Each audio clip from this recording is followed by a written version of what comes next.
বাবু, তুই 15টা বছরের একটা মেয়েকে কিভাবে বিয়ে করতে পারলি? মেয়েটা তোর থেকে 10 বছরের ছোট। একজন ডাক্তার হয়ে এটা কিভাবে করলি তুই বাবা? তোর থেকে আমি এটা কখনো আশা করি নাই। আমি তোকে বিয়ের কথা বললেই তো না করতি, আর এখন? আহনাফ শারিয়ার মায়ের কান্না দেখে বিরক্ত হচ্ছে। কানের কাছে ঘ্যান ঘ্যান করে সেই 30 মিনিট থেকে কান্না করতেছে। কেউ একটা বার শোনার চেষ্টা করলো না কেন এইভাবে বিয়েটা করলো সে। ইচ্ছা করে কি কেউ 10 বছরের ছোট মেয়েকে বিয়ে করে? আহনাফ কিছুটা ধমক সুরে বলে, মম প্লিজ, তোমার কান্না থামাও। আমার কিন্তু মাথা গরম হচ্ছে। সেই কখন থেকে ন্যাকা কান্না শুরু করছো তুমি? আমাকে কথা বলার সুযোগ তো দিবা নাকি? আমার কান্না তোর কাছে ন্যাকা মনে হচ্ছে বাবু? বিয়ে করতে না করতে মায়ের সাথে এমন ব্যবহার করছিস তুই। 2 দিন পর তো আমাকে লাথি মেরে বের করবি বাড়ি থেকে। মম, এসব কি বলছো? পাগল হয়ে গেছো নাকি? আমাকে কথা বলার সুযোগ দাও প্লিজ। বাবাই যদি আসে তাহলে কিন্তু অঘটন ঘটবে। অঘটন ঘটার আগে এইসব মনে হয়নি? একজন ডক্টর হয়ে কিভাবে তুই তোর হাঁটুর বয়সের একটা মেয়েকে বিয়ে করলি? আমার সম্মানের কথা একটা বারও ভাবলি না? বের হয়ে যা আমার বাড়ি থেকে। আর একটা মুহূর্তের জন্য তোর মুখ দেখতে চাই না আমি। অয়ন খান গ্রামের স্বনামধন্য একজন ব্যক্তি। এই গ্রামে তার নাম ডাক ভালোই আছে। একজন চেয়ারম্যান তিনি।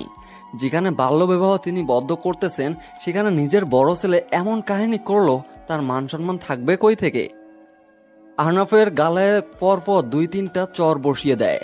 আহনাফ তাল সামলাতে না পেরে কিছুটা দূরে গিয়ে ছিটকে পড়ে। পাশে ভয়ে জড়সড় হয়ে দাঁড়িয়ে আছে রুমাইশা। অয়ন খান রাগে বসে মেয়েটাকে ধাক্কা দেয়। রুমাইশা পড়ে যেতে নিলেই কোনো রকম আহনাফ তাকে ধরে নেয়। তারপর বাবাইয়ের দিকে তাকিয়ে বলে, বাবাই, একটু বোঝার চেষ্টা করো। আমি অনেকটা ভেবেচিন্তেই সিদ্ধান্ত নিয়েছি। আমার কথা একটু শোনো দয়া করে। রাহুল আছে না? আমি তোর একটা কথাও শুনতে চাই না। এক্ষুনি বাড়ি থেকে বেরিয়ে যা। তোমার মতো কোলঙ্গার ছেলে আমি এই বাড়িতে রাখবো না। এত কষ্ট করে ডক্টরি পড়ালাম, আর তুমি? বাবাই, আমাকে মাফ করো। দয়া করে মেয়েটাকে গ্রহণ করো।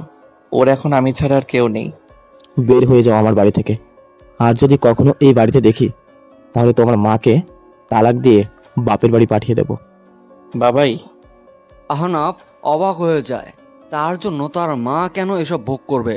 আহনাফ একবার রুমাইশার দিকে তাকিয়ে হাতটা ধরে এক কাপড়ের বাড়ি থেকে বেরিয়ে যায়। তারপর এক ফ্রেন্ডকে ফোন দেয়। 2 রুমের একটা বাড়ি খোঁজো। আজকেই মধ্যেই সব ঠিক করো। আর একটা সংসার সাজাতে যা যা লাগে সব কিনে ফেলো। আমি রাতে রুমাইশাকে নিয়ে বাসাতে উঠব। বাসাটা আমার হসপিটাল থেকে 20 থেকে 30 মিনিটের মধ্যে হওয়া চাই। অপর পাশে কথা না শুনে আহনাফ ফোনটা কেটে পকেটে ঢুকিয়ে রাখে। 1 ঘন্টা আগের কাহিনী থেকে ঘুরে আসি। দরজায় কলিং বেল বাজার। আহনাফের মা এসে দরজা খুলে দেখে তার বড় ছেলে দাঁড়িয়ে আছে, সাথে একটা ছোট্ট বাচ্চা মেয়ে। মালিহা খান ছেলের দিকে তাকিয়ে বোঝার চেষ্টা করে মেয়েটা কে। আহনাফ মায়ের ভাবনা বুঝতে পেরে নিজেই থেকে বলে, মম, ও হচ্ছে তোমার বড় ছেলের বউ, রুমাইশা খান। আজ থেকে ও এই বাড়িতেই থাকবে। আমি আজ সকালে ওকে বিয়ে করছি মম। কি? মালিহা খান মাথায় হাত দিয়ে মেঝেতে বসে পড়ে। মেয়েটাকে দেখে তার নিতান্তই বাচ্চা বলে মনে হচ্ছে। তাছাড়া আহনাফ একজন ডাক্তার, এমন একটা কাজ করতে পারে? মালিহা খান অবাক কণ্ঠে বলে, বাবু, তুই এসব কি বলছিস? তুই ঢাকা থেকে কবে ফিরলি?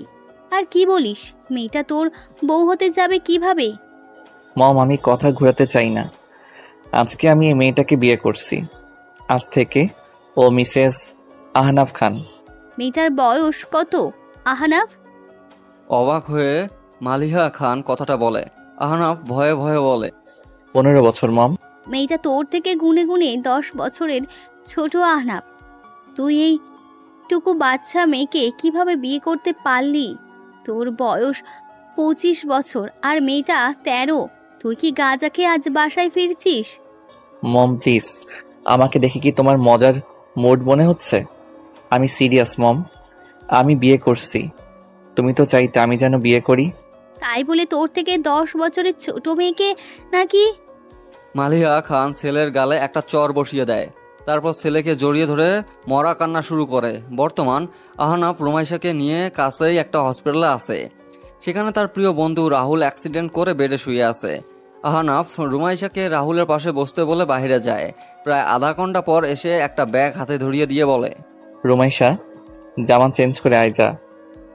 শরীর ঘেমে গেছে তোর, শরীরে মাটি লেগে আছে অনেক। আর কান্না করিস না রাহুল, ঠিক হয়ে যাবে। আমি সাথে করে নিয়ে যাব, ভাবিস না কিছু। ভাইয়া, রাহুল ভাইয়া কবে ঠিক হবে? আমি রাহুল ভাইয়ের সাথে কথা বলবো। আমি বাবাইয়ের কাছে যাব ভাইয়া। রুমাইশা স্টপ প্লিজ, একদম বাড়ির কথা আমার সামনে উঠাবি না। জামা চেঞ্জ করে আয়। আমি আজকেই রাহুলকে আমাদের সাথে ঢাকা নিয়ে যাব। ওখানে গিয়ে আমি যে হসপিটালে জব করি সেখানে ওকে ভর্তি করাবো। যা, ফ্রেশ হয়ে আয়, আমি খাবার নিয়ে আসছি। সকাল থেকে তো কিছু মুখে দিস নাই। ভাইয়া না খেলে আমি খাবো না। আমাকে তো ভাইয়া খাইয়ে দেয়, আমি একা একা খাইতে পারি না। ভাইয়া ভালো হয়ে আমি ভাইয়ার সাথে খাবো। আহনাফ রাগে একটা ধমক দেয়। রুমাইশা কাঁদতে কাঁদতে ফ্রেশ হয়ে এসে রাহুলের হাতে ধরে পাশে বসে পড়ে। আহনাফ একটা প্লেট করে বিরিয়ানি এনে রুমাইশার মুখের সামনে এক লোকমা ধরে। রুমাইশা ছোট ছোট চোখ করে তাকিয়ে বলে, আমি খাবো না ভাইয়া। রাহুল ভাইয়া বলেছে অপরিচিত কারো হাতে না খেতে। তারা নাকি ভুলিয়ে ভালিয়ে নিয়ে যায় আর টাকা দিয়ে অন্যের কাছে বিক্রি করে। আমি কি অপরিচিত কেউ? আনহাফ অবাক হয়ে কথাটা বলে। রুমাইশা মাথা নাড়িয়ে বোঝায় না। আনহাফ বোঝায় রুমাইশা ইচ্ছা করে এমন করতেছে। এত বড় মেয়ে ওকে বিক্রি করতে যাবে কোন দুঃখে।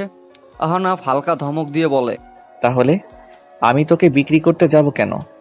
তোকে কেউ কিনবে না, বুঝলি? ক্লাস 10-এ পড়িস, কিন্তু তোর ভাই তোকে মানুষ করতে পারলো না।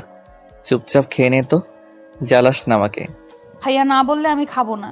তুমি পরিচিত, কিন্তু তোমার হাতে তো কখনো খাইনি, তাই একটা কথাও বলবে না, আচ্ছা? আনহাফ জোর করেও রুমাইশাকে খাওয়াতে পারে না। প্রায় 4 ঘন্টা পর রাহুলের জ্ঞান ফেরে। তখন সময় দুপুর 2টা। রুমাইশা ভাইয়ার সাথে কথা বলতে চায়, কিন্তু মুখে অক্সিজেন মাস্ক থাকায় কথা বলতে পারে না।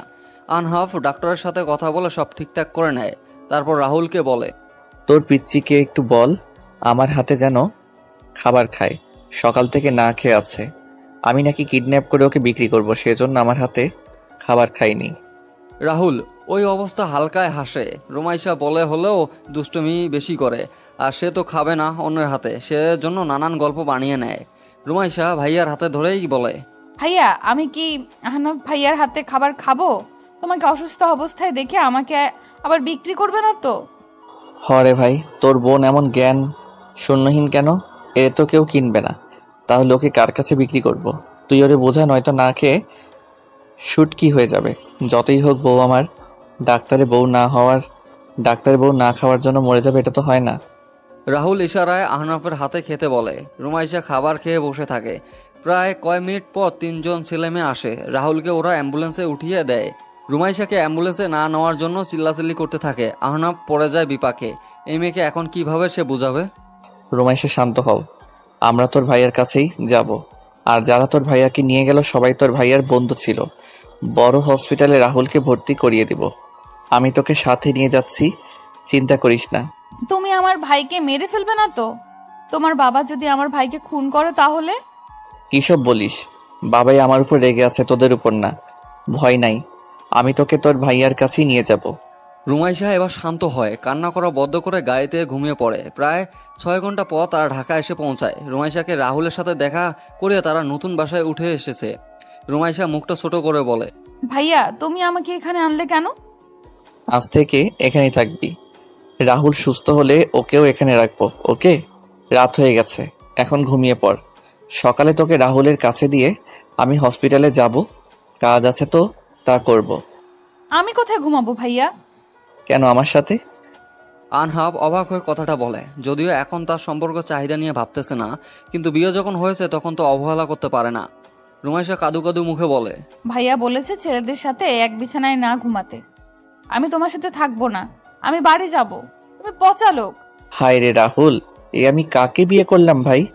উফ, একা ঘুমাতে পারিস? আর এই তুই কি ছোট বাচ্চা নাকি? বিয়ে সম্পর্কে তো সব বুঝিস, তাই না? বাট আমি তোমার কাছে থাকবো না। তাহলে ওই রুমে গিয়ে ঘুমাও, দরজা লাগিয়ে দেওয়ার দরকার নেই। ভয় পেলে আমাকে ডাক দিস, কেমন? আচ্ছা। রুমাইশা অন্য রুমে গিয়ে ঘুমিয়ে পড়ে। আনহাব কিছুক্ষণ ল্যাপটপ নিয়ে কাজ করে রাত 11টার সময় ঘুমিয়ে যায়। রুমাইশা নতুন জায়গায় কখনো ঘুমাতে পারে না। এদিক সেদিন করে প্রায় 11:40-এর দিকে ঘুমিয়ে পড়ে। আহনাফ খান বাড়ির বড় ছেলে, ছোট বোন অনার্স প্রথম বর্ষে কেমিস্ট্রি নিয়ে পড়তেছে। মা মালিহা খান, বাবা অয়ন খান। চট্টগ্রামে একটা গ্রামে তাদের জন্মস্থান। বাবা একজন সুনামধন্য চেয়ারম্যান। দুবার থেকে লোকজন তাকে চেয়ারম্যান বানিয়ে রাখতেছে। মানুষ হিসেবে তিনি অনেক ভালো। মা প্রাইমারি শিক্ষক। আহনাফ 3 মাস আগে একজন ডাক্তার হিসেবে জয়েন করেছে। রুমাইশা চৌধুরী, বড় ভাই রাহুল চৌধুরী। বাকিটা গল্পে আস্তে আস্তে জানিয়ে দেওয়া হবে। আজ সকালে এক দুর্ঘটনায় রাহুল অ্যাক্সিডেন্ট করে বসে। তারপর থেকে যত অঘটন ঘটলো। খুব ভোরে রুমাইশা ঘুম থেকে ওঠে। সকালে ঘুম থেকে উঠে অভ্যাস রাহুল নিজেই করাইছে। সকালে উঠে নামাজ পড়া এটা রাহুলের রুলস ছিল। ভাইয়া, আহনাফ ভাইয়া ওঠো, আহনাফ ভাইয়া ওঠো, আমি ভাইয়ার কাছে যাব। এত সকালে কেউ ডাকে নাকি? যা তো ঘুমাতে দে। রাজ, আমাকে বিরক্ত করিস না, রাতে ঘুম হয়নি আমার। ভাইয়া, আমি রাজ না তো, আমি রুমাইসা। আনহাফ লাফিয়ে ওঠে ঘুম থেকে। সে তো ভুলেই গিয়েছিল সে এখন বিবাহিত। রাজ তার রুমমেট ছিল। 3 মাস তারা একসাথে থাকছে। কিন্তু রুমাইশা তাকে এত সকালে ডাক দেয় কেন সেটা বুঝে উঠতে পারে না। ঘুম ঘুম কণ্ঠে বলে, কি হয়েছে? এত সকালে ডাকলি কেন? মাত্র তো 5:20 বাজে। গিয়ে ঘুমা, এত সকালে তোকে উঠতে হবে না। আমি নামাজ পড়লাম, তুমি নামাজ পড়ো না ভাইয়া? কি? ওহ নো, সরি, আজকে আমার তো ঘুম থেকে উঠতে দেরি হয়ে গেল। শিট, জামাতের সাথে নামাজ পড়া লাগতো। তুই গিয়ে ঘুমা, আমি পড়ে নিয়ে যাচ্ছি তোকে। সকাল 8টা। আজকে বাহির থেকে খাবার এনে দুজনে মিলে খেয়ে নেয়। তারপর রুমাইশাকে সাথে নিয়ে হসপিটালে যায়। আনহাফ রুমাইশাকে রাহুলের কাছে রেখে নিজের কাজে যায়। রাহুল এখন ঠিকমতো কথা বলতে পারতেছে। আনহাফ চলে গেলে রাহুল রুমাইশাকে বলে, রুমাইশা, তুমি তো বাচ্চা মেয়ে না, তাহলে তুই আনহাফের সাথে এমন ব্যবহার করছিস কেন? তুই নাকি নিজের হাতে তুলে খাস না? আবার তোকে বিক্রি করবে এসব কি? হ্যাঁ, আর তোদের বিয়ে হলো হঠাৎ কিভাবে? কি আমি অ্যাক্সিডেন্ট করলাম আর এত কিছু ঘটে গেল কিভাবে? রুমাইশা ভয়ে ভয়ে রাহুলের থেকে দূরে সরে যায়। আসলে সে তো বাচ্চা না, কিন্তু বাচ্চামি কেন করতেছে সেটাই তো তার ভাইকে বলতে পারতেছে না। তাও হালকাভাবে বলে, না ভাইয়া, এমনি থেকে মজা করছিলাম। তুমি অসুস্থ, আমার ভালো লাগছে না, সেজন্য আহনাফ ভাইয়াকে একটু বিরক্ত করছিলাম। দেখছিলাম আহনাফ ভাইয়া আমাকে কিভাবে সামলায়। আচ্ছা, সেটা বুঝলাম। তাই বলে তোকে বিক্রি করার কথা বলবি কেন? ও তো ভাবছে তুই পাগল হয়েছিস। কয় মাস পর এসএসসি দিবি, তোর মুখে এসব কথা মানায়? মানুষ বুদ্ধি প্রতিবন্ধী ভাববে। সরি ভাই, আমি ইচ্ছে করে এমন করছি। আহনাফ ভাইয়ার তো জিএফ আছে, আমার এমন পাগলামি দেখলে নিশ্চয়ই ছেড়ে দিবে আমাকে।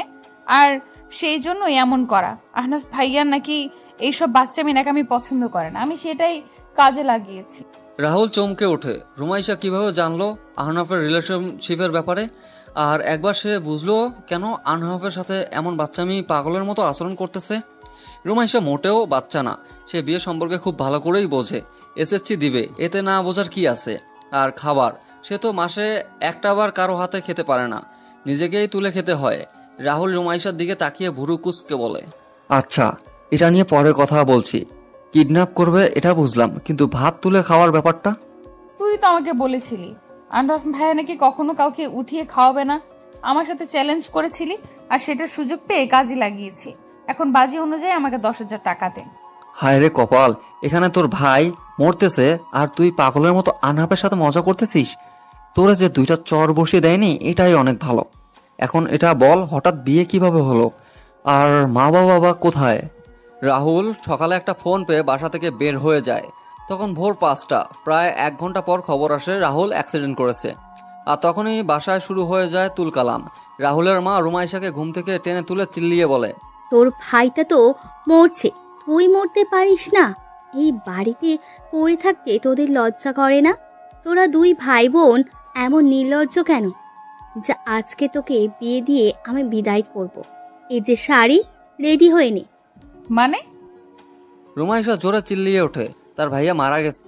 রুমাইশা বিছানা থেকে উঠে ভাইয়ার খোঁজে দৌড়ে দিবে, তখন তার কাজিন বোনরা এসে টেনে ধরে ওকে। রাহুলের মা রুমাইশাকে ঝাড়ি মেরে বলে, এখান থেকে 1 পা নড়বি না, তাড়াতাড়ি রেডি হ, নয়তো ভাইয়ের লাশটাও দেখতে পাবি না। তোর বাপে তো আধ পাগল হয়ে বিছানায় পড়ে আছে। এখন তোকে এই বাড়ি থেকে বিদায় করলে বাঁচি, সব টাকা পয়সা আমি তোদের ভোগ করতে দিব না। মা, আমি ভাইয়ার কাছে যাব, আমি বিয়ে করব না, আমাকে যেতে দাও প্লিজ। মা, আমাকে যেতে দাও। ভাইয়া, আমি তোমার কাছে যাব। কই তুমি? আমাকে নিয়ে যাও। রুমাইশা মুখে হাত দিয়ে কেঁদে যাচ্ছে, কিন্তু তার কথা কেউ শোনাচ্ছে না। এদিকে রাহুলের জ্ঞান হারার আগে আধো আধো সুরে আনহাফকে বলে, আনহাফ, তুই আমার বোনকে নিয়ে আয়। আমি মরে গেলে ওকে বাঁচাতে দিবে না, ওকে জীবিত অবস্থায় বাঁচতে দিবে না, শান্তিতে ওকে থাকতে দিবে না। আনহাফ। রাহুল, কি বলিস এসব? তোর কিছু হবে না, আমি তো আছি। রাহুল, কথা বল। রাহুল আনহাফের কোলে ঢলে পড়ে। আনহাফ রাহুলকে হসপিটালে ভর্তি করায় দিয়ে রুমাইশাদের বাসায় যায়। গিয়ে দেখে রুমাইশাকে কেউ বউ সাজিয়ে বিয়ে পড়ার কাজ শুরু করতে যাচ্ছে। রুমাইশা আগে থেকেই আনহাফকে চিনত, সেজন্য দৌড়ে এসে আনহাফের বুকে ঝাঁপিয়ে পড়ে, কাঁদতে কাঁদতে বলে, আহনাফ ভাইয়া, আমি রাহুল ভাইয়ের কাছে যাব। মা বলেছে রাহুল ভাইয়া নাকি মারা গেছে, আমাকে ভাইয়ার কাছে নিয়ে যাও প্লিজ। রুমাইশা, কান্না বন্ধ কর। রাহুল ঠিক আছে, চিন্তা করিস না। ছোটখাটো একটা অ্যাক্সিডেন্ট করছে ও।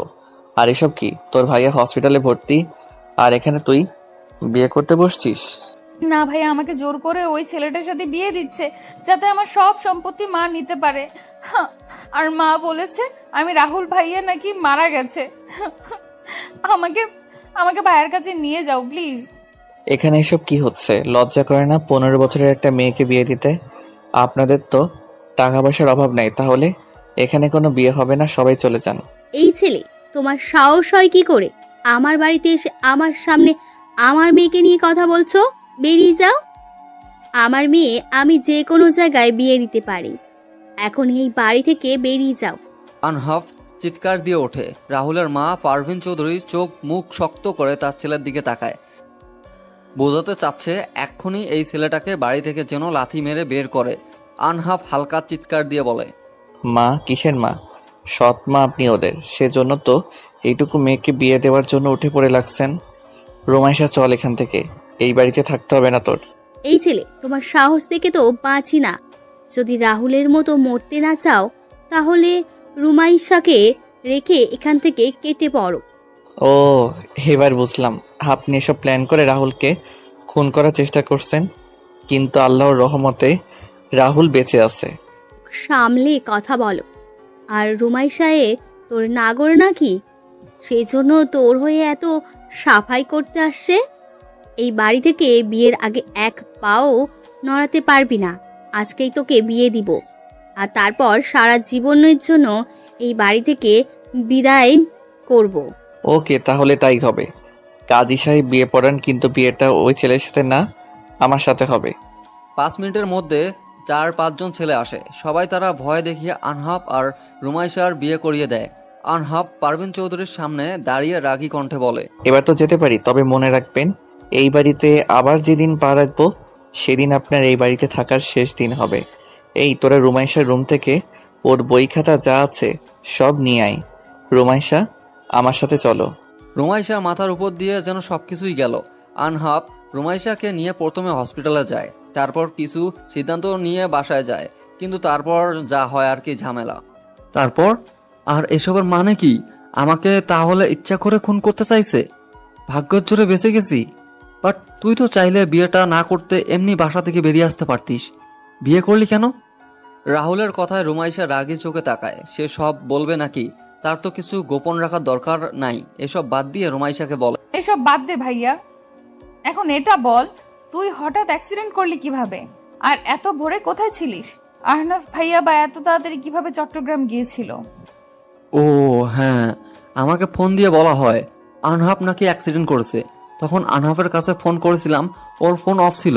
সেই জন্য সকাল সকাল আমি বাসা থেকে বেরিয়ে আসি। বাট 20 মিনিট রাস্তা না আসতে একটা ট্রাক এসে জোরে ধাক্কা দেয়।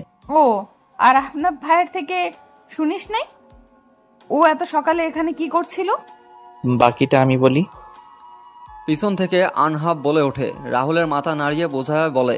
আনহাফ বলতে থাকে, আমাকে রাতে ফোন দিয়ে বলা হয়েছে রাহুল অ্যাক্সিডেন্ট করছে।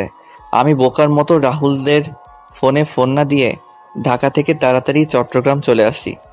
আর পৌঁছানোর 5 মিনিটের মাথায় আবার একটা নাম্বার থেকে খবর আসে রাহুল অ্যাক্সিডেন্ট করে পড়ে আছে। তখন গিয়ে রাহুল তোকে আমি হসপিটালে ভর্তি করাই। তবে হ্যাঁ, মাঝখানে আমার ফোনটা চাপ লেগে অফ হয়ে গেছিল। আচ্ছা বুঝলাম। তার মানে ইচ্ছা করে কেউ মারার প্ল্যান করেছিল। কেউ আবার কি? আমার মা বাবা ছাড়া কে হবে? সেটা না হয় হলো, বাট আমাকে 6-7 ঘন্টা আগে তোর অ্যাক্সিডেন্টের খবর কে দিছিল? আমার মনে হয় ভাইয়াকে কেউ বাঁচাতে চায়, সেই জন্য তোমাকে জানিয়ে দিছে কেউ ভাইয়া, কারণ তুমি একমাত্র যে রাহুল ভাইয়াকে ভালোবাসে। আর তুমি পাগলের মতো ভাইয়ার ফোনে ফোন না করেই চলে আসছো। ফোন করলে ভাইয়ার অ্যাক্সিডেন্ট হতো না। জানি না, কিছু মাথায় ঢোকে না। রাহুল আগে ঠিক হোক, তারপর এসব নিয়ে ভাবা যাবে। আচ্ছা রুমাইশা, এখন তুই বলতো। কি? রুমাইশা অবাক কণ্ঠে কথাটা বলে। সে কি বলবে? আনহাব রাহুলের দিকে তাকিয়ে বলে, কাল আমার সাথে এমন ব্যবহার করছিস কেন? তোর ভাইয়া তো বলল তুই নাকি তার ছেঁড়া পাগল না, বুদ্ধি আছে, সব বুঝিস। তাহলে আমি তোকে বিক্রি করবে এসব বলে মাথা নষ্ট করছিস কেন আমার? আর আমার হাতে খাওয়ার মানে কি? তেমন কিছু না, রাহুল ভাইয়া মারা গেলে আমাকে কেউ আগলিয়ে রাখে সেটা দেখার জন্য। রুমাইশা এমন উত্তর আনহাব আশা করেনি। রাহুল হালকা হাসে। সে হয়তো হালকা বুঝতে পারতেছে কেন এমন করতেছে রুমাইশা। রাহুল আনহাবকে বলে, হঠাৎ বিয়ে করলি কেন? তোর আনহাব রাহুলকে থামিয়ে দেয়। সে চায় না তার জিএফ এর সম্পর্কে রুমাইশা জেনে যাক, বাট সে তো জানে না, রুমাইশা সব জানে। আনহাব বলে, তখন রাগ উঠছিল, সেই জন্য বিয়েটা করছি। ভাবছিলাম ওকে আমাদের বাসায় রাখবো, সেখান থেকে এসএসসিটা শেষ করবে, কিন্তু মম বাবাই আমার কথা না শুনে বাড়ি থেকে তাড়িয়ে দিল। ও আচ্ছা, ভাবিস না, সব ঠিক হয়ে যাবে। রুমাইশার তো 6 মাস পর এসএসসি এক্সাম, ওকে কোচিংয়ে ভর্তি করার ব্যবস্থা কর। আচ্ছা, আমি এসব ঠিক করে দেবো, ভাবিস না। রুমাইশা বাসায় যাবে নাকি এখানে থাকবা? হঠাৎ তুমি করে বলতে রাহুল আর রুমাইশা দুজনেই চমকে ওঠে। আনহাব হালকা হেসে বলে, এভাবে আমাকে দেখার কি আছে? বউ হয় আমার বউ। তোর বোনের তো ভাষা ভালো না, তুই ওর 10 বছরের বড়, তাও তুই করে বলে। আর আমি তো এখন জামাই হই, তাই বলিস ভালোভাবে কথা বলে যেন। আমি তো আবার বউকে তুই করে বলতে পারি না, তাই না? অদ্ভুত তো, এই ছেলের মতলব কি বোঝা দেয়? জিএফ থাকতে আমার বোনের সাথে এত ভালো ব্যবহার করতেছে কেন? ও অসহায় বলে? রাহুল মনে মনে কথাটা বলে। রুমাইশা রাহুলের দিকে তাকিয়ে বলে, না, আমি ভাইয়ার কাছে যাব। রাতে বাসায় যাওয়ার আগে আমাকে নিয়ে যেও, তাহলেই হবে। পড়তে হবে আমাকে, আর ভাইয়ার কাছে তো রাতে ভাইয়ার বন্ধুরা থাকেই। বন্ধুরা? তোমার হবু ভাবি থাকে বুঝলে। তোমার ভাই তলে তলে টেম্পো চালায়। আনহাব হালকা হেসে রুম থেকে বেরিয়ে যায়।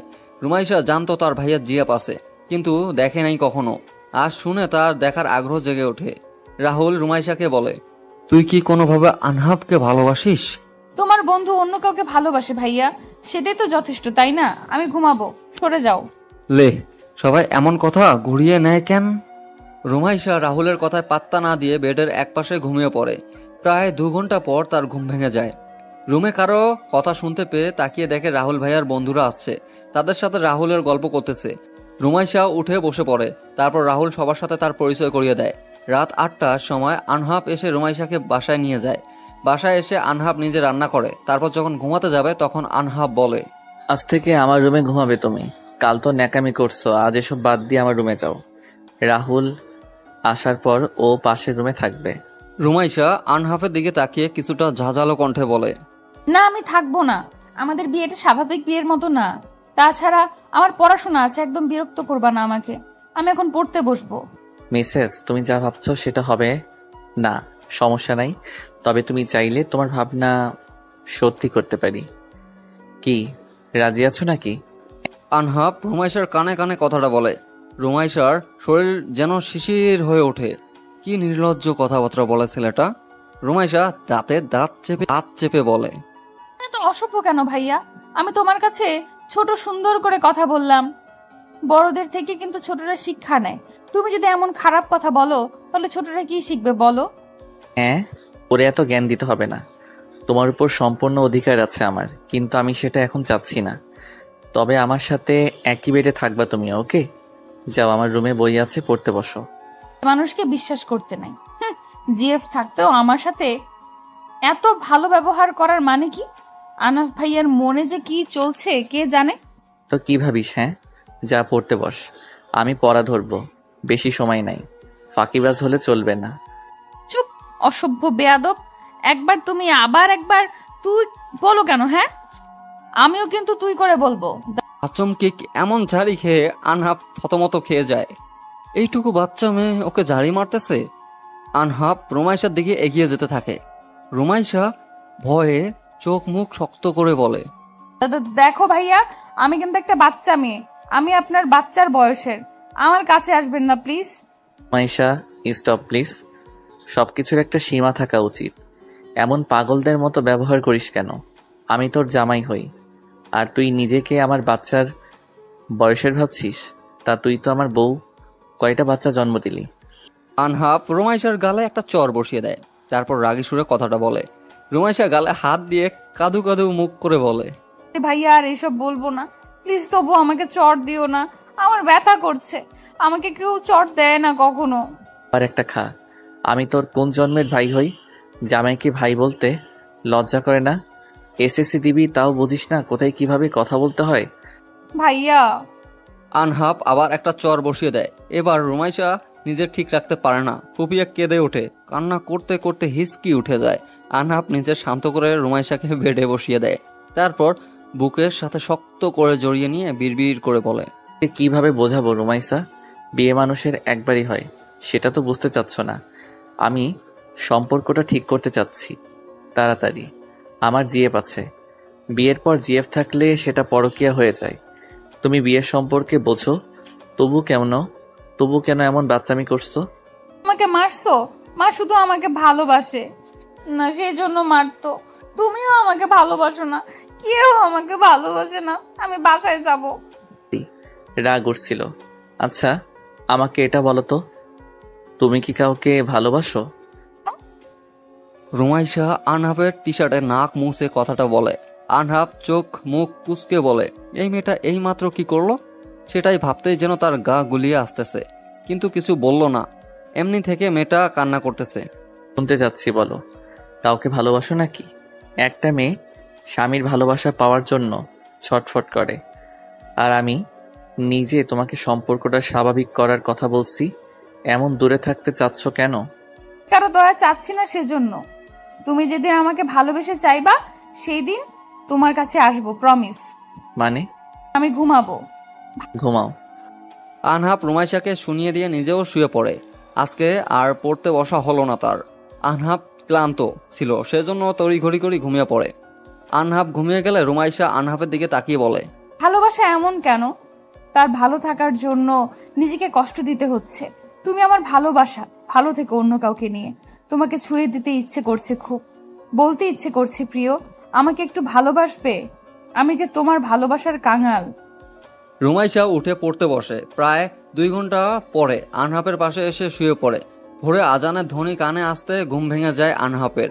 রুমাইশার দিকে তাকিয়ে দেখে মেয়েটা একদম গুটিসুটি মেরে শুয়ে আছে বেডের মাঝখানে। এমনভাবে জায়গা রাখছে যেন মাঝখানে আরো 2 জন শুয়ে থাকতে পারবে। এটাই বুঝি পবিত্র বন্ধন? 3 বছরের ভালোবাসা রেখে 2 দিনের স্ত্রীর প্রতি মুগ্ধ হচ্ছি কেন? এ কি আমার অন্যায় না? আমি কি তবে অন্যদের মতো চরিত্রহীন হচ্ছি? আনহাব নিজেই বিরক্ত হয় এসব ভাবতে। বিরক্ত নিয়ে রুমাইশাকে উঠে বলে নিজে নামাজ পড়তে চলে যায়। কিছুক্ষণ পর কলিং বেল বাজার। রুমাইশা গিয়ে দরজা খুলে দেয়। প্রথম ভাবছিল হয়তো আনহাব, কিন্তু না, 2টা মেয়ে দরজার বাহির থেকে দাঁড়িয়ে আছে। আপনাদের তো চিনলাম না। এই মেয়ে, তুমি এখানে কি করছো? আমরা কি ভুল ঠিকানায় চলে আসলাম নাকি? আচ্ছা, এটা কি আহনাফের বাসা? দরজার উপর থেকে দাঁড়িয়ে থাকা মেয়ে 2টার মধ্যে মুন্নি নামে মেয়েটা অবাক হয়ে বলে। রুমাইশা একবার দুজনকে ভালোভাবে দেখে নেয়। ভেতরে আসুন, এটা আনাফের বাসা। কিন্তু আপু আপনারা কে? চিনতে পারলাম না তো। তোমাকে দেখে তো ছোট মনে হচ্ছে, তাহলে আহনাফের নাম ধরে বলছো কেন? আচ্ছা, তুমি কি আহনাফের ছোট বোন? না। তাহলে তুমি কে হো? আয়েশা, কার সাথে কথা বলছো? আনহাব রুমে ঢুকতে ঢুকতে কথাটা বলে। রুমে মুন্নি আর সাথীকে দেখে আনহাব চমকে ওঠে। এদের এই বাসার ঠিকানা কে দিল? আনহাব তুলিলে বলে, তো তুমি এখানে, আর এই বাসার অ্যাড্রেস তোমাকে কে দিল? আগে আমাকে এটা বলো, এই মেয়েটা কে? ও যদি তোমার বোন না হয় তাহলে কে? হ্যাঁ, তুমি কি আজকাল মেয়ে নিয়ে থাকো নাকি? মুন্নি, ভদ্রভাবে কথা বলো, না জেনে না বুঝে সব বলতে আসবে না। তুমি এখন আসতে পারো, বিকেলে দেখা করে সব বলবো আমি। আগে এটা বলো, মেয়েটা কে হই তোমার? ও কাজের মেয়ে নাকি? মুন্নি। আনহাব চিল্লিয়ে কথাটা বলে। সবাই কেঁপে ওঠে। রুমাইশা একবার আনহাফের দিকে তাকিয়ে ঠোঁটে উল্টায়। বুঝে নেয় এই মেয়েটার হয়তো আনহাফের জিএফ। মুন্নি কান্না সুরে বলে, আহনাফ, তুমি এই মেয়ের জন্য আমাকে ঝাড়ি মারছো? মেয়েটা তোমার কে হয় বললেই হয়, এমন রিয়েক্ট করছো কেন? বললাম তো বিকালে তোমার সাথে দেখা করছি, যাও। আর এই অ্যাড্রেস তোমাদের কে দিল সেটা বলো। কে আবার? 2 দিন থেকে তোমার খোঁজ নাই। রাহুল ভাইয়ার কাছে ফোন করছিলাম আমি, রাহুল ভাইয়া তোমার অ্যাড্রেস দিল। রাহুল জেনে বুঝে ওর বোনের পায়ে কুড়াল মারতে যাবে কেন? মানে? কিছু না, এখন যেতে পারো। ভোরের আলো না ফুটতেই যে কারো বাসায় যাওয়া যায় না, এটা জানো না? যাও এখন এখান থেকে। আহনাফ, তুমি কি আমাকে তাড়িয়ে দিচ্ছ? আনহাব বিরক্ত হয়। রুমাইশার সামনে সে এখন কিভাবে কি বলবে। রুমাইশা রুম থেকে বেরিয়ে আসবে, তখন আনহাব পিছন থেকে তার হাতটা টেনে ধরে। তুমি কোথায় যাচ্ছ? আমি কি তোমাকে কোথাও যেতে বলছি? পড়তে বসো, যাও। আর সাথী তোর বান্ধবীকে নিয়ে যাও, ওরে বুঝিয়ে বলো যে আমি বিকেলে কথা বলবো। এত জেদ আমার পছন্দ না।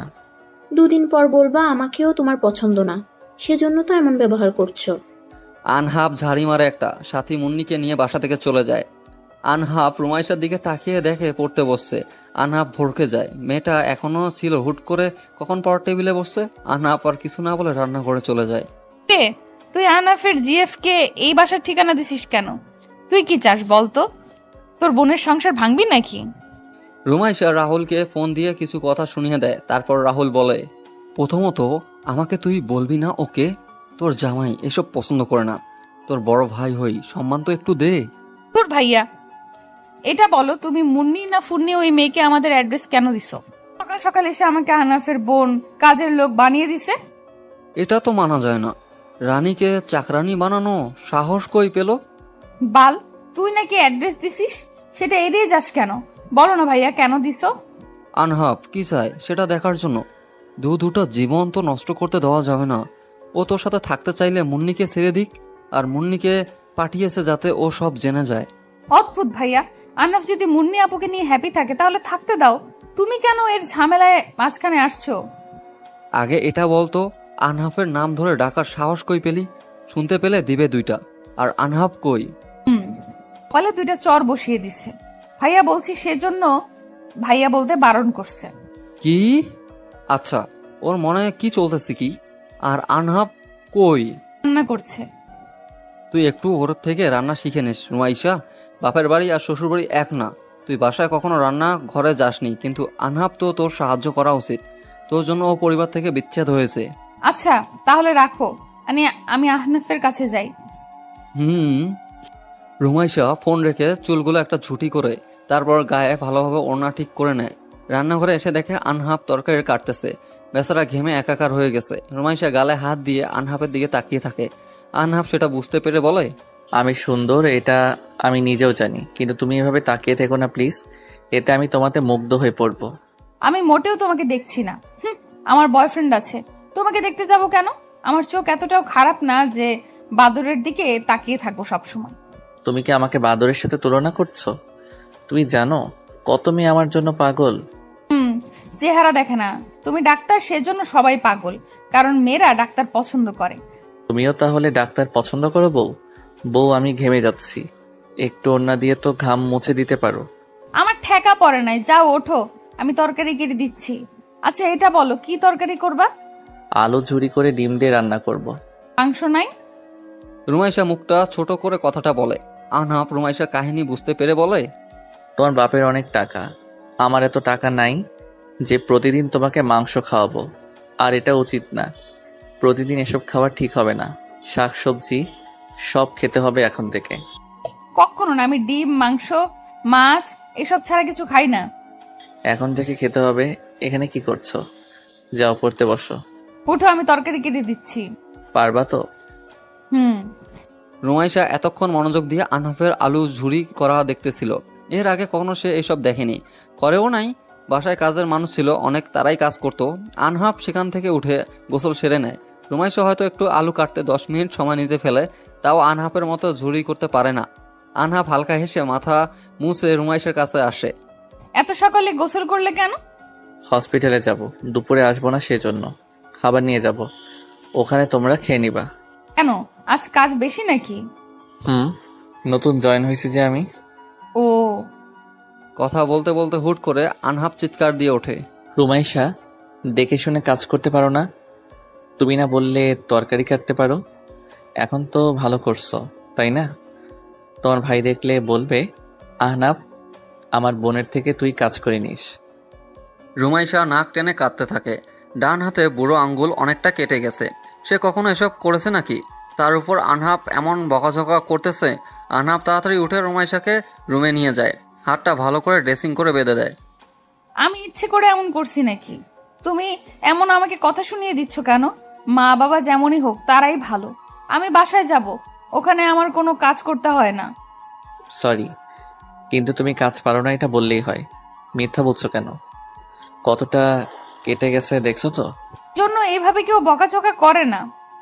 ভালো মানুষেরও কাজ করতে গিয়ে ক্ষতি হয়, আর আমি তো কাজ করি নাই, সেজন্য হাত কেটে গেল। কিন্তু তুমি সে কখন থেকে বকর বকর করছো। মাপ চাই, আসলে মেয়ে মানুষ মানেই প্যাচাল শুরু, একটা কথা টেনে টেনে বড় করে দেয়। আরে এটাকে কেয়ারিং বলে গাধি, বুঝতে শেখো। কেয়ারিং বুঝি এইরকম বলে বলে হয়? জানতাম না, সরি। মাপ চাই বোন, বসে থাকো, আমি রান্না করে মুখে তুলে দিব। নিজ হাতে আর খেতেও হবে না, কেমন? আহনাফ রান্না করার জন্য যায়, রান্নাঘরে যায়। রুমাইশা বিছানায় চোখ বদ্ধ করে শুয়েছিল। হুট করে বুঝতে পারে কোমরে কেউ নখ দিয়ে চাপ দিচ্ছে। তাড়াতাড়ি চোখ খুলে দেখে আহনাফ কোমরে হাত দিয়ে তার দিকে এক দৃষ্টিতে তাকিয়ে আছে। রুমাইশা ভয়ে ঢোক গিলে তুতলিয়ে বলে, আহনাফ, কি করছো? এভাবে তাকিয়ে আছো কেন? প্লিজ সরো, আমার অসহ্য লাগছে, প্লিজ সরো। হুশ, চুপ। তুমি যখন আমার সামনে থাকো তখন এক অন্যরকম মাদকতা গ্রাস করে, তোমাকে ছুঁয়ে দিতে ইচ্ছে করে খুব। কি কি সব বলছো এসব? তুমি পাগল হয়ে গেছো নাকি? হাত সরাও আমার পেট থেকে, আমি কিন্তু চিল্লাতে শুরু করব। তুমি আমার ওয়াইফ, তোমার উপর আমার সম্পূর্ণ অধিকার আছে, তাই চিৎকার দিয়েও কোনো লাভ হবে না। আহনাফ কোমর থেকে হাত সরিয়ে রুমাইশার পাশে শীত হয়ে শুয়ে পড়ে। তারপর আহনাফ রুমাইশার কপালে একটা কিস করে ঠোঁটের দিকে তাকিয়ে যায়। ঠোঁটে হালকা স্পর্শ পেতেই রুমাইশা চোখ বদ্ধ করে চিল্লিয়ে ওঠে। কিছুক্ষণ পর চোখ খোলে, কারো অস্তিত্ব নাই। বুঝতে পেরে ভরকে যায়, দেখে আহনাফ হাত মুছতে মুছতে তার দিকে এগিয়ে আসতেছে। কি হয়েছে, এভাবে চিৎকার দিলে কেন? এই সময়ের মধ্যে ঘুমিয়ে স্বপ্ন দেখছো? তুমি আমার কাছে আসছিলা তাই না? আমার পেটে হাত দিছো, আমার ঠোঁট। কি? তোমার ঠোঁটে কি হয়েছে শুনি? দেখি দেখি, ঠোঁট কাটছো নাকি? রুমাইশা হাত দিয়ে নিজের ঠোঁট চেপে ধরে। সে কি তাহলে এতক্ষণ স্বপ্ন দেখতে? কিন্তু কেমনে, সে তো ঘুমায়নি। তাছাড়া আহনাফকে দেখে মনে হচ্ছে কিছু হয়নি এখানে। তুমি কখন রুমে আসছো ভাইয়া? চুপ, আবার ভাইয়া বলো কেন? জামাইকে ভাইয়া বলতে নেই জানো না? আর আমি মাত্র রুমে আসছি, চলো খাবা। আহনাফ একবার রুমাইশার দিকে তাকায়, পেট থেকে গেঞ্জিটা উঠে গেছে। আহনাফ ঠোঁট বাঁকিয়ে হালকা হেসে দেয়। তারপর রুমাইশাকে নিয়ে খাওয়া দাওয়া করে হসপিটালে যায়। আহনাফ রাহুলের সাথে দেখা করে নিজে কাজে চলে যায়। রাহুল রুমাইশার হাতের দিকে তাকিয়ে অবাক হয়ে কণ্ঠে বলে, হাতে কি হয়েছে? এভাবে ব্যান্ডেজ করা কেন? কেন আবার? তোমার কথা শুনে তো আহনাফকে হেল্প করতে গেছিলাম, সাথে এখন ফ্রি হাত কাটছে আর ফ্রি কথা শুনিয়ে দিছে। ও, আমার ক্ষুধা লাগছে, খাইয়ে দে আগে। আর কাজ করার জন্য কি কাউকে রাখবি? না, তুমি ঠিক হলে আমি বাসায় যাব ভাইয়া। এখানে আহনাফ ভাইয়ের সাথে থাকবো না আমি। উনি আমার কত সিনিয়র, আমি তো 4-5 বছরের বড় কাউকে বিয়ে করতাম। কি বলিস? বিয়ে ছেলে খেলা না রুমাইশা, মেনে নে সব। আমি তো ভাবছি তুই আহনাফকে ভালোবাসিস, এখন দেখি সব উল্টো। ব্যাপার কি? কিছু না, আমি সম্পর্ক রাখবো না। তাছাড়া এখানে শাকসবজি খাওয়াবে তোমার বন্ধু, এইসব মুখে যাবে না আমার। সমস্যা নাই, আমি সুস্থ হই। তারপর বাড়ি থেকে কিভাবে সবাইকে তাড়িয়ে দিতে হয় তা জানা আছে। আমাদের অফিস সম্পূর্ণ তোর নামে, তুই চাইলে এখন সবাইকে বের করে দিতে পারিস। ড্যাড কিন্তু আমার নামে শুধু বাড়িটা করেছে, বাকিটা সব তোর নামে। আচ্ছা ভাইয়া, এটা বলো, আমাকে বিয়ে দেওয়ার কারণ কি ছিল? মা তো এত তাড়াতাড়ি বিয়ে দেওয়ার মানুষ না, যতই খারাপ হোক কখনো বিয়ের কথা বলে নাই। ছেলের নাম কি ছিল, চিনিস তাকে? হ্যাঁ, রকি। ওইটা মায়ের বান্ধবীর ছেলে। তোর বিয়ের পর অর্ধেক সম্পত্তি তোর জামাইয়ের নামে হবে, সেজন্য মা বিয়ে দিলে নিজের নামে সব করতে চাইছিল। মানে? তার মানে আহনাফ ভাইয়া আমার সম্পত্তির জন্য আমাকে বিয়ে করেছে? পাগলের মতো কি বলতেছিস? ও তোকে ওখান থেকে বাঁচাতে বিয়ে করেছে, ওকে ভুল বুঝছিস না। ও জানেও না সম্পত্তি কার নামে। রাহুল রেগে কথাটা বলে। রুমাইশা পাত্তা দেয় না সে দিকে। আর এখন একটা লক্ষ্য, পড়াশোনা করে বড় হতে হবে। 18 বছর পূর্ণ না হওয়া পর্যন্ত সম্পত্তি তার বাবার নামেই থাকবে। আর এর আগে বাবা মা মারা গেলে মা ভোগ করতে পারবে। আর 18 বছর পূরণ হলে সব রুমাইশার নামে চলে আসবে। ভাই, আমাদের বাবাকে এখানে নিয়ে আসতে হবে। বাবা অসুস্থ, মা যদি বাবাকে মেরে ফেলে? দেখো, মা সম্পত্তির জন্য তোমাকে মারার চেষ্টা করছে, বাবাকেও মেরে ফেলতে দুবার ভাববে না। ও নো, আমার মাথায় ছিল না এই কথাটা। আমি তো যেতে পারবো না, আনহাপের কাজের জন্য ব্যবস্থা তুই একা যাবি। হ্যাঁ, একা ঘোরার অভ্যেস আছে আমার। তুই তাহলে থাক, আমি এটিএম কার্ডে লাখ দুয়েক আছে, এটা দিয়ে আমি চলবো। তোর কার্ড তো নাই, লাগলে বল, আমি আজ বাড়ি ফিরবো। আমার ভয় হচ্ছে তোর কিছু না হয়ে যায়। কিচ্ছু হবে না, টাকা নিবি নাকি বল। হসপিটালের বিল দেওয়া হয়নি, সব তো আনহাপ দিছে, টাকা ওরে দিস। ওকে, রাতে আমি বাসায় যাব, এখন একটু বাসায় গিয়ে ঘুমায় নেই। আচ্ছা। বাসায় এসে রুমাইশা শুয়ে পড়ে। ঠিক একইভাবে বুঝতে পারে কেউ গলায় কিস করতেছে, হালকা কেঁপে ওঠে, অন্য পাশ হয়ে শুয়ে পড়ে। কিন্তু না, স্পর্শ গভীর হতে থাকে। চোখ মেলে তাকিয়ে দেখে কেউ নেই। নিজেই নিজের মাথায় চুল টেনে বলে, বাল হচ্ছে কি আমার সাথে? আমি কি আহনাফকে নিয়ে বেশি বেশি ভাবছি? এই ছেলেটা আমাকে শান্তিতে ঘুমাতেও দিচ্ছে না। কি হয়েছে? দরজা খোলো। কতবার ফোন করছি, ফোন রিসিভ করো না কেন? মরার মতো ঘুমিয়ে আছো নাকি? সরি, আসছি আমি। রুমাইশা ফোনটা কান থেকে নামিয়ে উঠে পড়ে। আনহাপ কয়েকবার ফোন করেছে, কিন্তু ফোন সাইলেন্ট থাকায় বুঝতে পারেনি। তুমি এই সময় বাসায়? সকালে না বললে আজ দুপুরে বাসায় আসবে না? কয়টা বাজে? রুমাইশা মুখে হাত দিয়ে ঘুম ভাঙানোর চেষ্টা করে। আনহাপ একবার রুমাইশার দিকে তাকিয়ে টান দিয়ে নিজের সাথে চেপে ধরে, তারপর চোখ মেরে বলে, এইভাবে কখনো আমার সামনে এসো না বউ। বউ, তুমি আমার পবিত্রতা, আমার আসক্তি হতে পারে। ভুল কিছু করে ফেলবো, তাই আমার সামনে আসার আগে নিজেকে পরিপাটি করে নিও। মানে ছাড়ো আমাকে, এভাবে জড়িয়ে ধরার কি আছে? আমি নেশা না যে আমার প্রতি আসক্ত হয়ে পড়বে। এইভাবে একটা ছেলের সামনে আসলে ছেলেটা তো জড়িয়ে নিবেই, অন্য ছেলে হলে গোসল করিয়ে নিত। হোয়াট? রুমাইশা চোখ বড় বড় করে কথাটা বলে। আনহাপ হালকা হেসে কপালে একটা কিস করে, তারপর কোমরে চাপ দিয়ে ছেড়ে দেয়। রুমাইশা নিজের দিকে তাকিয়ে ভরকে যায়। গায়ে ওড়না নেই, বিড়বিড় করে বলে, তো কি হয়েছে? এখানে তো কেউ নাই, গায়ে ওড়না দিয়ে থাকতে হবে কেন? বাসায় আমি তো এভাবেই থাকি, টিভিতে দেখায় কেমন ড্রেস পরে থাকে নায়িকারা, আর আমি ওড়না পরি নাই সেজন্য এত কিছু? আগে অবিবাহিত ছিলে, কিন্তু এখন তুমি বিবাহিত। তখন বাসায় তোমার ভাই আর বাবা ছাড়া কেউ থাকতো না, কাজের লোকরা সব মেয়ে মানুষ, আর এখানে তুমি ছাড়া একটা পুরুষ মানুষ আছে। তো আসলেই তো, জামাই হয়ে কিন্তু সেই অধিকার তো পাইনি। যদি পেতাম তাহলে জামা না পরে থাকলেও কিছু বলতাম না। অসভ্য। অসভ্য কাকে বলে বুঝিয়ে দিব নাকি? এত কথা না বলে যাও, গোসল করে রেডি হও, আমি তোমাকে গাড়িতে উঠিয়ে দিয়ে হসপিটালে যাব। যাচ্ছি, এখানে থাকার ইচ্ছে নাই আমার। বাসায় যাওয়ার পর আর আসবো না, যাও। মেয়ে মানুষের এত রক্ত গরম কেন? মেয়ে মানুষকে সবসময় ঠান্ডা থাকতে হয়, বুঝলে? না হলে তারা সংসার করতে পারে না। মেয়েরা সব সময় কেন চুপ থাকবে বলবা? ভুল না করেও ক্ষমা চাইতে হয়। আমরা মেয়েরা কি এত সস্তা? জানি না। আনহাপ বিরক্ত হয়ে যায়, কিছু বলে না। রুমাইশা গোসল করে খাবার খায়, তারপর আনহাপের দিকে তাকিয়ে থাকে। আনহাপ বুঝতে পারে রুমাইশা কিছু বলবে, সেজন্য বলে, কি বলবা বলো? আমাকে এত দেখতে হবে না, চোখ দিয়ে কি গিলে খাবা? এইভাবে নজর লাগালে আর কেউ তাকাবে না। সব সময় তোমার এইসব না বললে হয় না? ভাইয়ার চিকিৎসা করার জন্য এত টাকা খরচ হয়েছে। কেন? বলো কত? বর্তমানে সব মিলিয়ে 30,000 খরচ হয়েছে, আরও থাকবে, খরচ হবে, কারণ বেড ভাড়া তো দিতে হবে। তাছাড়া ডাক্তার দেখছে, রক্ত দিতে হচ্ছে। রক্ত ফ্রি দেয় না কেউ, একটা প্যাক 1,500 টাকা নিচ্ছে। খুব তো বলছিলে ভাইয়া নাকি গুরুতর আঘাত পায়নি, এখন 15 দিনেও তো বেড থেকে উঠতে পারবে না। সব মিলিয়ে কত টাকা লাগতে পারে? 50,000-এর মতো লাগবে। 7 দিন পর বাসায় নিয়ে আসবো, ওকে? আচ্ছা। রুমাইশা রেডি হয়ে নেয়, বাইরে গিয়ে দাঁড়িয়ে থাকে। সেটা দেখে আনহাপ বলে, ট্রেনে যাবা নাকি বাসে? গাড়িতে যাব, এতখানি রাস্তা আমি বাস ট্রেন কিছু দিয়ে যেতে পারবো না। এই তো গাড়ি আসছে। ভাইয়ার খেয়াল রেখো, আসি আমি। সাবধানে, কিছুর প্রয়োজন হলে ফোন দিও, আর পৌঁছে জানিয়ে দিও। কি হয় না হয় সবটা জানিও। আনাফ, আমাকে একটা কিস করবা? রুমাইশা কথা শুনে আনহাপ কেসে ওঠে। মেয়েটা কি আবদার করতেছে ওর থেকে? মানে রুমাইশা কি ঠিক আছে? আনহাপ অবাক হয়ে বলে, কি বললে আবার বলো তো? বললাম আহনাফ, আমাকে একটা কিস করবা? কিস বোঝো না, চুমু দিবে কি একটা? কোথায়? আনহাপের এমন কথা রুমাইশা রেগে যায়। কোথায় সেটা বলতে হবে নাকি? রুমাইশা রেগে চিল্লিয়ে বলে, আমার মাথায়। আজব তো, কোথায় সেটা বলতে হবে না নাকি? নয়তো আমি আবার ঠোঁটেও দিতে। অসভ্য, আমি গেলাম, ভালো থেকো, বেঁচে থাকলে কথা হবে।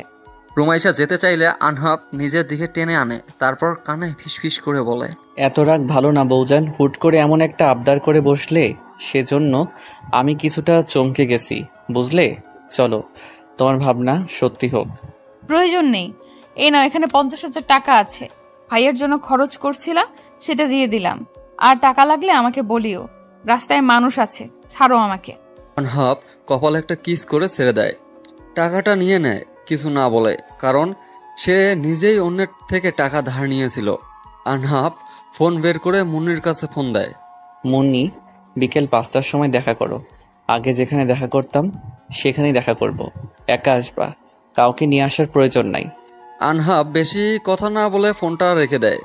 একবার রুমাইশার গাড়ির দিকে লক্ষ্য করে, চোখের পলকে অনেকটা পথ চলে গিয়েছে। আনহাব একটা দীর্ঘশ্বাস ফেলে। সে কি করবে বুঝতে পারতেছে না।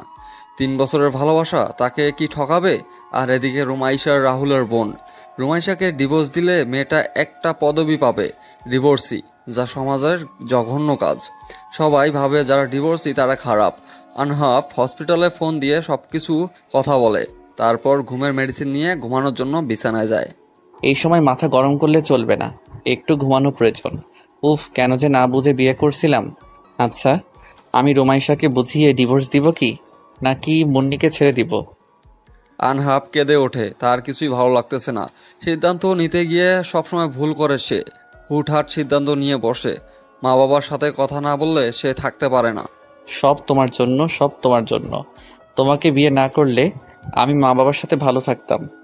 কেন তোমাকে বিয়ে করতে গেলাম? আল্লাহ একটা পথ দেখাও। আনহাব বিছানায় গা এলিয়ে দেয়। কিছুক্ষণের মধ্যে ঘুমিয়ে পড়ে সে। আর এদিকে আনহাব ঘুম থেকে উঠতে পারে না দেখে আজ দেখাও করতে পারে না। রাত 8টার সময় ঘুম ভেঙে যায় তার। ফ্রেশ হয়ে রাহুলের কাছে যায়। শ্বশুরবাড়ি থেকে একটু ঘুরে আসি। আহনাফ নিশ্চয়ই মা বাবার জন্য কষ্ট পাচ্ছে, সম্পর্ক এইভাবে শেষ হবে বুঝে উঠতে পারিনি হয়তো। আচ্ছা, আমাদের তো টাকা পয়সার অভাব নাই, বুঝিয়ে বললে কি আহনাফের মা বাবা আমাকে মেনে নিবে না? সন্ধ্যা 7টার সময় আনহাবদের বাসার সামনে এসে গাড়ি থামায়। এখান থেকে তাদের বাসায় যেতে 30 মিনিটের মতো লাগবে। ড্রাইভারকে টাকা দিয়ে আনহাবদের বাসার গেট নক করে। 2 তলা বাড়ি তাদের। সেখানে রুমাইশাদের বাসাও 2 তলায়। কিন্তু যে দেখবে সে চোখ ফেরাতে পারবে না। বিশাল জায়গা নিয়ে নিজেদের বাড়ি বানানো হয়েছে। বেশ কিছুক্ষণ পর একটা মেয়ে এসে দরজা খুলে দেয়। সামনে রুমাইশাকে দেখে বলে, কি চাই এখানে? আপু, আগে ভেতরে আসি নাকি বাইরে দাঁড় করিয়ে সব শুনবেন? ও হ্যাঁ, আসো, ভিতরে আসো। আব্বুর কাছে আসছো কি? আব্বু তো বাসায় নেই। না, সবার সাথে একটু কথা বলবো। আপনি আমাকে হয়তো চিনবেন না, কিন্তু আপনার বাবা মা আমাকে চিনবে। আরোহী, কে আসছে মা? একটা মেয়ে আম্মু, তোমাদের সাথে নাকি দরকার আছে। এইদিকে আসো, চিনো নাকি দেখো। এই মেয়ে আসো, ভিতরে এসে আগে বসো। তুমি? আহনাফ কোথায়? আবার কেন আসছো এই বাড়িতে? আমি না তোমাদের বারণ করছি? এই বাড়িতে আর কখনো আসবে না। তোমাদের দুজনের মুখ আমি দেখতে চাই না আর। মালিহা খান বসার ঘরে আসার সময় রুমাইশাকে দেখে কথাটা বলে। রুমাইশাকে দেখে অনেকটা রেগে যায় তিনি। একে তো নিজের পছন্দ করা মেয়ের সাথে বিয়ে দিতে পারে নাই, তার উপর ছেলে তার হাঁটুর বয়সের মেয়েকে বিয়ে করেছে। আরোহী মায়ের রাগ দেখে বল, আম্মু, মেয়েটা কে? তুমি চিনো নাকি? চিনবো না কেন? কোনো ফকিন্নির মেয়ে দেখো না আমার ছেলের গলায় ঝুলিয়ে পড়ছে। সুন্দর ছেলে দেখলেই এদের লোভ জাগে। মানে ও রুমাইশা? আর ভাইয়া এমন পিচ্চি মেয়েকে বিয়ে করছে? এই মেয়ে, কথা বলছো না কেন? এখানে কি জন্য আসছো? লজ্জা করে না এখানে আসতে? আমাকে মাফ করবেন আন্টি, আপনার ছেলে আপনাদের জন্য মন খারাপ করে থাকে, কষ্ট পান উনি। হয়তো আপনাদের খুব ভালোবাসে, তাই দয়া করে ওনার সাথে কথা বলুন। এই জন্য তুমি আমাদের বাসায় আসছো? যে ছেলেকে এত কষ্ট করে মানুষ করলাম, সেই ছেলে আমাদের না জানিয়ে তোমার মতো একটা মেয়েকে বিয়ে করলো। আপনি রাগ করবেন না দয়া করে। আসলে আমাদের বিয়েটা স্বাভাবিক বিয়ে ছিল না, হুট করে এমনটা হয়ে গেছিল। এই বাড়ি থেকে বেরিয়ে যাও মেয়ে, তোমার মুখ দেখার বিন্দুমাত্র ইচ্ছে আমার নেই। আচ্ছা, আগে আমার কথা শুনেন দয়া করে। আচ্ছা, আমি কোন দিকে কমতি আপনার ছেলের জন্য বলেন? আমি কি আপনার ছেলের বউ হওয়ার যোগ্য না? দেখো রুমাইশা, তুমি ভাইয়ার থেকে অনেক ছোট। আমাদের ফ্যামিলির এত কম বয়সের মেয়েদের কেউ বিয়ে করে না। তাছাড়া আম্মুদের সময় কম বয়সের মেয়েদের বিয়ে হতো, তাও আম্মু ইন্টার শেষ করে বিয়ে করছে। তো আপু, আপনি কি বলতে চাচ্ছেন? শোনেন, পড়াশোনা আমি ছেড়ে দেইনি, পড়াশোনা চালিয়ে যাচ্ছি, ওকে? আর বিয়ে তো হয়েছে, তাহলে রাগ করে থাকার কি আছে? তো যাও, সংসার করো। এখানে কি করছো? জামাইয়ের অনুমতি নিয়ে আসছো তো? দয়া করেন মা, আপনার ছেলে আপনাদের জন্য কষ্ট পায়, সেজন্য আমার এখানে আসা, নয়তো আসতাম না। এসব অপমান হওয়ার ইচ্ছে আমার নেই। বাহ, এইটুকু মেয়ে দেখি ভালোই পটর পটর করতে পারে। ভাইয়া যে তোমাকে কি দেখে বিয়ে করছিল? আর শোনো, ভাইয়া তোমাকে পছন্দ করে না, ভাইয়ার জিএফ আছে। মালিহা খান মেয়ের দিকে তাকায়। আনহাফ রিলেশন করত, তাহলে এই মেয়েটাকে কেন বিয়ে করলো? এটার সুযোগ এই মেয়েকে তাড়িয়ে দেওয়ার, সেই ভেবে বলে ওঠে। আচ্ছা, তুমি কি চাও আমরা আহনাফের সাথে সব সম্পর্ক ঠিক করে নেই? হ্যাঁ আন্টি, আমি তো এটাই চাই। এই 2টা দিন আপনার ছেলে শান্তিতে ঘুমাতে পারে নাই, আপনাদের জন্য মন খারাপ করে বসে থাকে। দেখো, তোমাকে তো আহনাফ ভালোবাসে না, আর আহনাফের নাকি রিলেশন আছে, তো তুমি আহনাফকে ছেড়ে দাও। রুমাইশা চমকে ওঠে। এই মহিলা কি বলে? ছেড়ে দেওয়ার জন্য বিয়ে করেছে নাকি? যতই হোক, সে তো আনহাফকে ভালো আর কিছু ভাবতে পারে না সে। তার আগে মালিহা খান কিছুটা জোরালো কণ্ঠে বলে, তুমি যতদিন আহনাফের সাথে থাকবে ততদিন আমরা আহনাফকে এ বাড়িতে ঢুকতে দিব না। আর ওকে বলে দিও আমরা মরে গেলেও এই বাড়িতে পা যেন না রাখে। আন্টি, এসব কি বলছেন? এমন করবেন না প্লিজ, এসব বলবেন না। আচ্ছা, আপনি কি চান তাই হবে, তবু আনাফের সাথে এমন করেন না। তাহলে ওকে ডিভোর্স দিয়ে দাও, আর তারপর থেকে আহনাফের সাথে আমাদের সম্পর্ক আগের মতো হবে। আর হ্যাঁ, এটা যেন আহনাফ না জানে, তাহলে কিন্তু ভালো হবে না। আমি একজন শিক্ষিকা, তবু আপনি এসব বলছেন? শুনেছিলাম আপনারা অনেক ভালো মনের মানুষ, কিন্তু ভালো না খারাপ সেটা ফ্যামিলি প্রবলেমের সময় বোঝা যায়। তোমাকে এত কথা কেউ বলতে বলেছে নাকি? আমার ছেলের যোগ্য বউ হতে পারবা না তুমি। আমি একজন ডাক্তার বউ নিব, শুনে রাখো। আন্টি, যোগ্যতার কথা বলবেন না, টাকা পয়সা আমাদের কম নাই। আপনি বিজনেসম্যান রায়হান চৌধুরীকে চেনেন? আমি ওনার মেয়ে। এসব টাকা পয়সা আমার হাতের মোয়া। হঠাৎ রুমাইশার গালে একটা চর বসিয়ে দেয় মালিহা খান। রাগে ওনার চোখ লাল হয়ে আসে। রায়হান চৌধুরী এই নামটা সে সহ্য করতে পারে না, আর নামের আসল মালিকের মেয়ে রুমাইশা, তাকে কিভাবে সহ্য করবে? মালিহা খান রুমাইশাকে বাড়ির দরজা টেনে আনে, তারপর ধাক্কা দিয়ে বের করে দেয়, আর দরজা লাগিয়ে দেওয়ার আগে বলে, তোমার বড়লোক বাবাকে বলো মালিহা নামের কাউকে চিনে নাকি, তাহলে বুঝবে তুমি আমার বাড়ির বউ হতে পারবে নাকি। ভুলেও এই বাড়িতে পা রাখার চেষ্টা করবা না। আমার ছেলে যদি তোমার জন্য মরেও যায়, তবুও তোমাকে আমি এই বাড়ি উঠাবো না। রুমাইশা থতমত খেয়ে যায়। হুট করে এমন ব্যবহার করবে সে আশা করেনি, তবে এটুকু বুঝতে পারে তার বাবাই আর এই মালিহা খানের একটা সম্পর্ক আছে। রুমাইশা ঘড়ির দিকে তাকিয়ে দেখে সময় এখন রাত 8:30। সেই কখন থেকেও বাহিরে আছে, বাসায় যেতে ইচ্ছা করতেছে না। এই মেয়ে, এখানে এখনো বসে আছো কেন? আমি বললাম না এই বাড়ির আশেপাশে তোমাকে দেখতে চাই না। মালিহা বাড়ির বাইরে একটু বের হয়েছিল, তখন দেখে রুমাইশা একটা গাছের নিচে বসে আছে। রুমাইশা বসা থেকে উঠে দাঁড়ায়। না, এমনি বাসায় যেতে ইচ্ছে করছে না, সেজন্য। কি ব্যাপার, বউ বানিয়ে নেওয়ার জন্য আসলেন নাকি? রুমাইশা, শোনো মেয়ে, তোমাকে আমি কখনো এই বাড়ির বউ বানাতে পারবো না। তুমি আমার সত্ত্বে রাজি হও, আমি এখনই আমার ছেলের সাথে যোগাযোগ করব। আর আপনার ছেলে যদি আমাকে চায়? তাহলে আমার অসুবিধা নাই, কিন্তু এই বাড়ির মুখ তোমরা চোখে দেখবা না। তবে সত্যি কথা বলি, যদি আহনাফ তোমার সাথে সংসার করে তাহলে নিজেকে শেষ করে দিব। তাই থাকবে তুমি আর তোমার বাবা। রুমাইশা অবাক হয়ে যায়, এখানে ওর বাবাকে টানছে কেন? রুমাইশা অনেক কিছু বুঝে ধীর কণ্ঠে বলে, আপনি আপনার ছেলেকে মেনে নেন, আগের মতো কথা বলেন। আমি আপনার ছেলের জীবন থেকে আজ থেকে এই মুহূর্ত থেকে সরে গেলাম, আর কখনো স্বামী হিসেবে আহনাফ ভাইয়াকে মানব না। গুড গার্ল, বাবার মতো একরোখা হওনি। দোয়া করি ভালো কিছু করো, কিন্তু অভিশাপ দিলাম আমার ছেলেকে কখনো পাবে না। ভাগ্য আমার মা বেঁচে নাই, ভালো হয়েছে। নয়তো মা এভাবে কাউকে অভিশাপ দিলে কষ্ট হতো আমার। মা নাই, তাই ভাবতাম মা অনেক ভালো হয়, আদর স্নেহ করে, কিন্তু আজ জানলাম সৎ মায়ের মতো সব মা। রুমাইশার কথাটা বলে কেঁদে দেয়। একজন মা এইভাবে অভিশাপ দেয় সেটা তার জানা ছিল না। তার জন্মের সময় মা মারা গেছে, আর মায়ের বান্ধবীকে বাবা হিসাবে গ্রহণ করেছে, কিন্তু যখন নিজের যমজ ছেলে মেয়ে হলো তখন থেকে তাদের সহ্য করতে পারে না। মালিহা খান কিছুটা চমকে ওঠে। রুমাইশার মা মারা গেছে? তোমার মা বেঁচে নেই?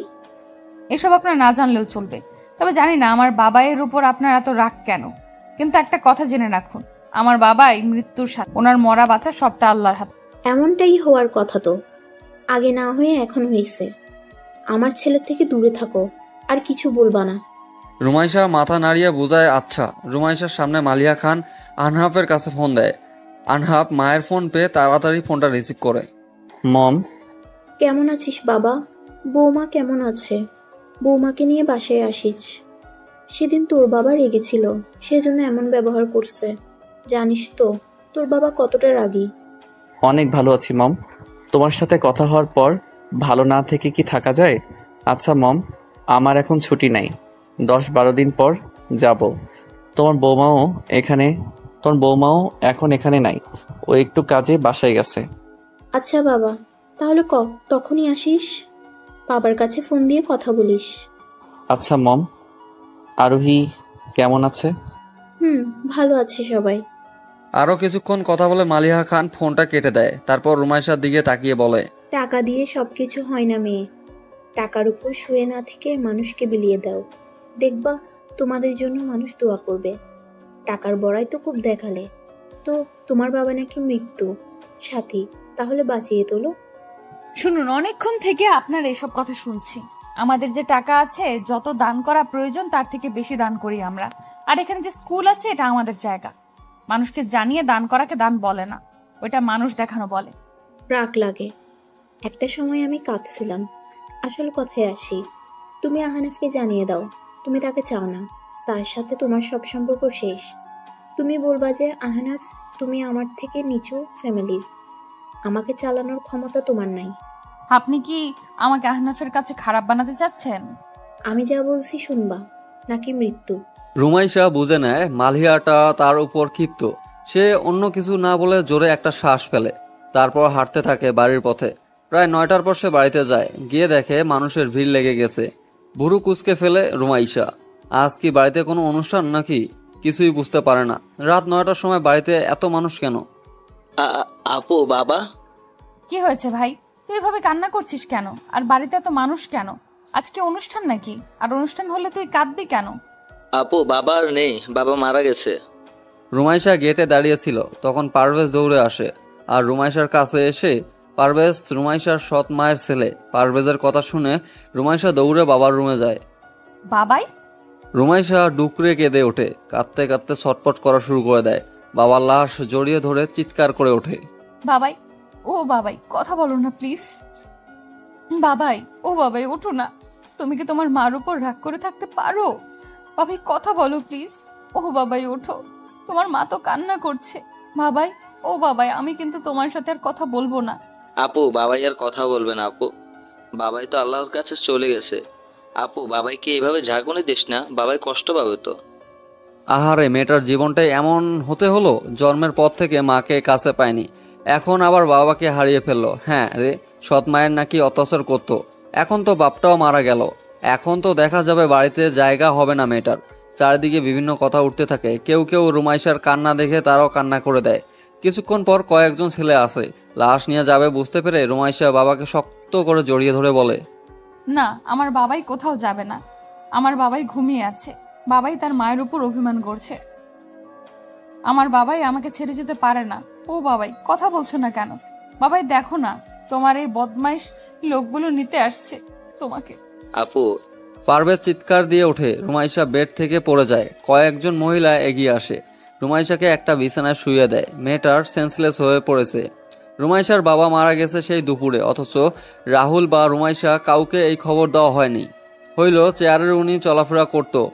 প্রায় বছর 2 আগে অ্যাক্সিডেন্ট করে পঙ্গু হয়ে বিছানায় পড়েছিলেন। হাঁটাচলা করতে পারতেন না তিনি, কিন্তু কথা বলা, নিজে খাওয়া সব করতেই পারতেন। বাবাই, আমি বাবাইয়ের কাছে যাব। বাবাই, তুমি আমাকে সাথে নিয়ে নাও। এই স্বার্থপর দুনিয়ায় আমি থাকতে চাই না। এই স্বার্থপর দুনিয়া আমার জন্মের সময় মাম্মামকে ছিনিয়ে নিছে, এখন তোমাকেও নিয়ে গেল। বাবাই, ও বাবাই, আমার সাথে কেন এমন হয়? প্রায় 1 ঘন্টা পর রুমাইশার সেন্স ফিরে আসে, আর সাথে সাথে আবারও কাঁদতে কাঁদতে হিসকি তুলে ফেলে। মাথায় চুল খামছে, পাগলের মতো আচরণ করে। বাবাইকে মাটি দেওয়া হয়েছে, অথচ রাহুল শেষবারের মতো বাবাইকে দেখতে পারলো না। রুমাইশা নিজেও ফোন করে জানাতে পারলো না যে সেখানে রুমাইশার বাবাকে কবর দেওয়া হয়েছে। সেখানে গিয়ে মাটি আশ্রে থাকে আর কাঁদতে কাঁদতে বলে, বাবাই, তুমি তো আমাকে প্রমিস করেছিলে আমাকে ছেড়ে কখনো যাবে না? তাহলে আজ কেন তোমার কথা রাখতে পারলে না বাবাই? তোমরা আমাকে কেউ ভালোবাসো না বাবাই, কেউ না। আরও 1 ঘন্টা সময় কেটে যায়। কেউ রুমাইশাকে কবরস্থান থেকে সরাতে পারে না। আস্তে আস্তে সবাই চলে যায়, শুধু থেকে যায় পারভেজ। পারভেজ রুমাইশার কাঁধে হাত দিয়ে মাটিতে বসে জড়িয়ে ধরে রুমাইশাকে। এইভাবে কাঁদিস না, তুই তো অসুস্থ হয়ে পড়বি। আমার ফোন মা কেড়ে নিছিল আপু, সেজন্য কাউকে জানাতে পারিনি। আমাকে ক্ষমা করে দে আপু। এই পৃথিবীর কোনো মানুষ ভালো না, সবাই স্বার্থপর। নিজেরা নিজেদের সুখের ঠিকানা খুঁজে নেয়, বাকিদের দিয়ে যায় বুক ভরা যন্ত্রণা। একটা বার তারা ভাবে না তাকে যারা ভালোবাসে তারা তাকে ছাড়া কিভাবে বাঁচবে। আপু এসব বলতে নেই। বাবাই কি ইচ্ছে করে মারা গেছে বল? আল্লাহ তো বাবাইকে নিয়ে গেছে। এভাবে ভেঙে পড়িস না। ভাইয়া যদি জানতে পারে তাহলে কি হবে ভেবে দেখ।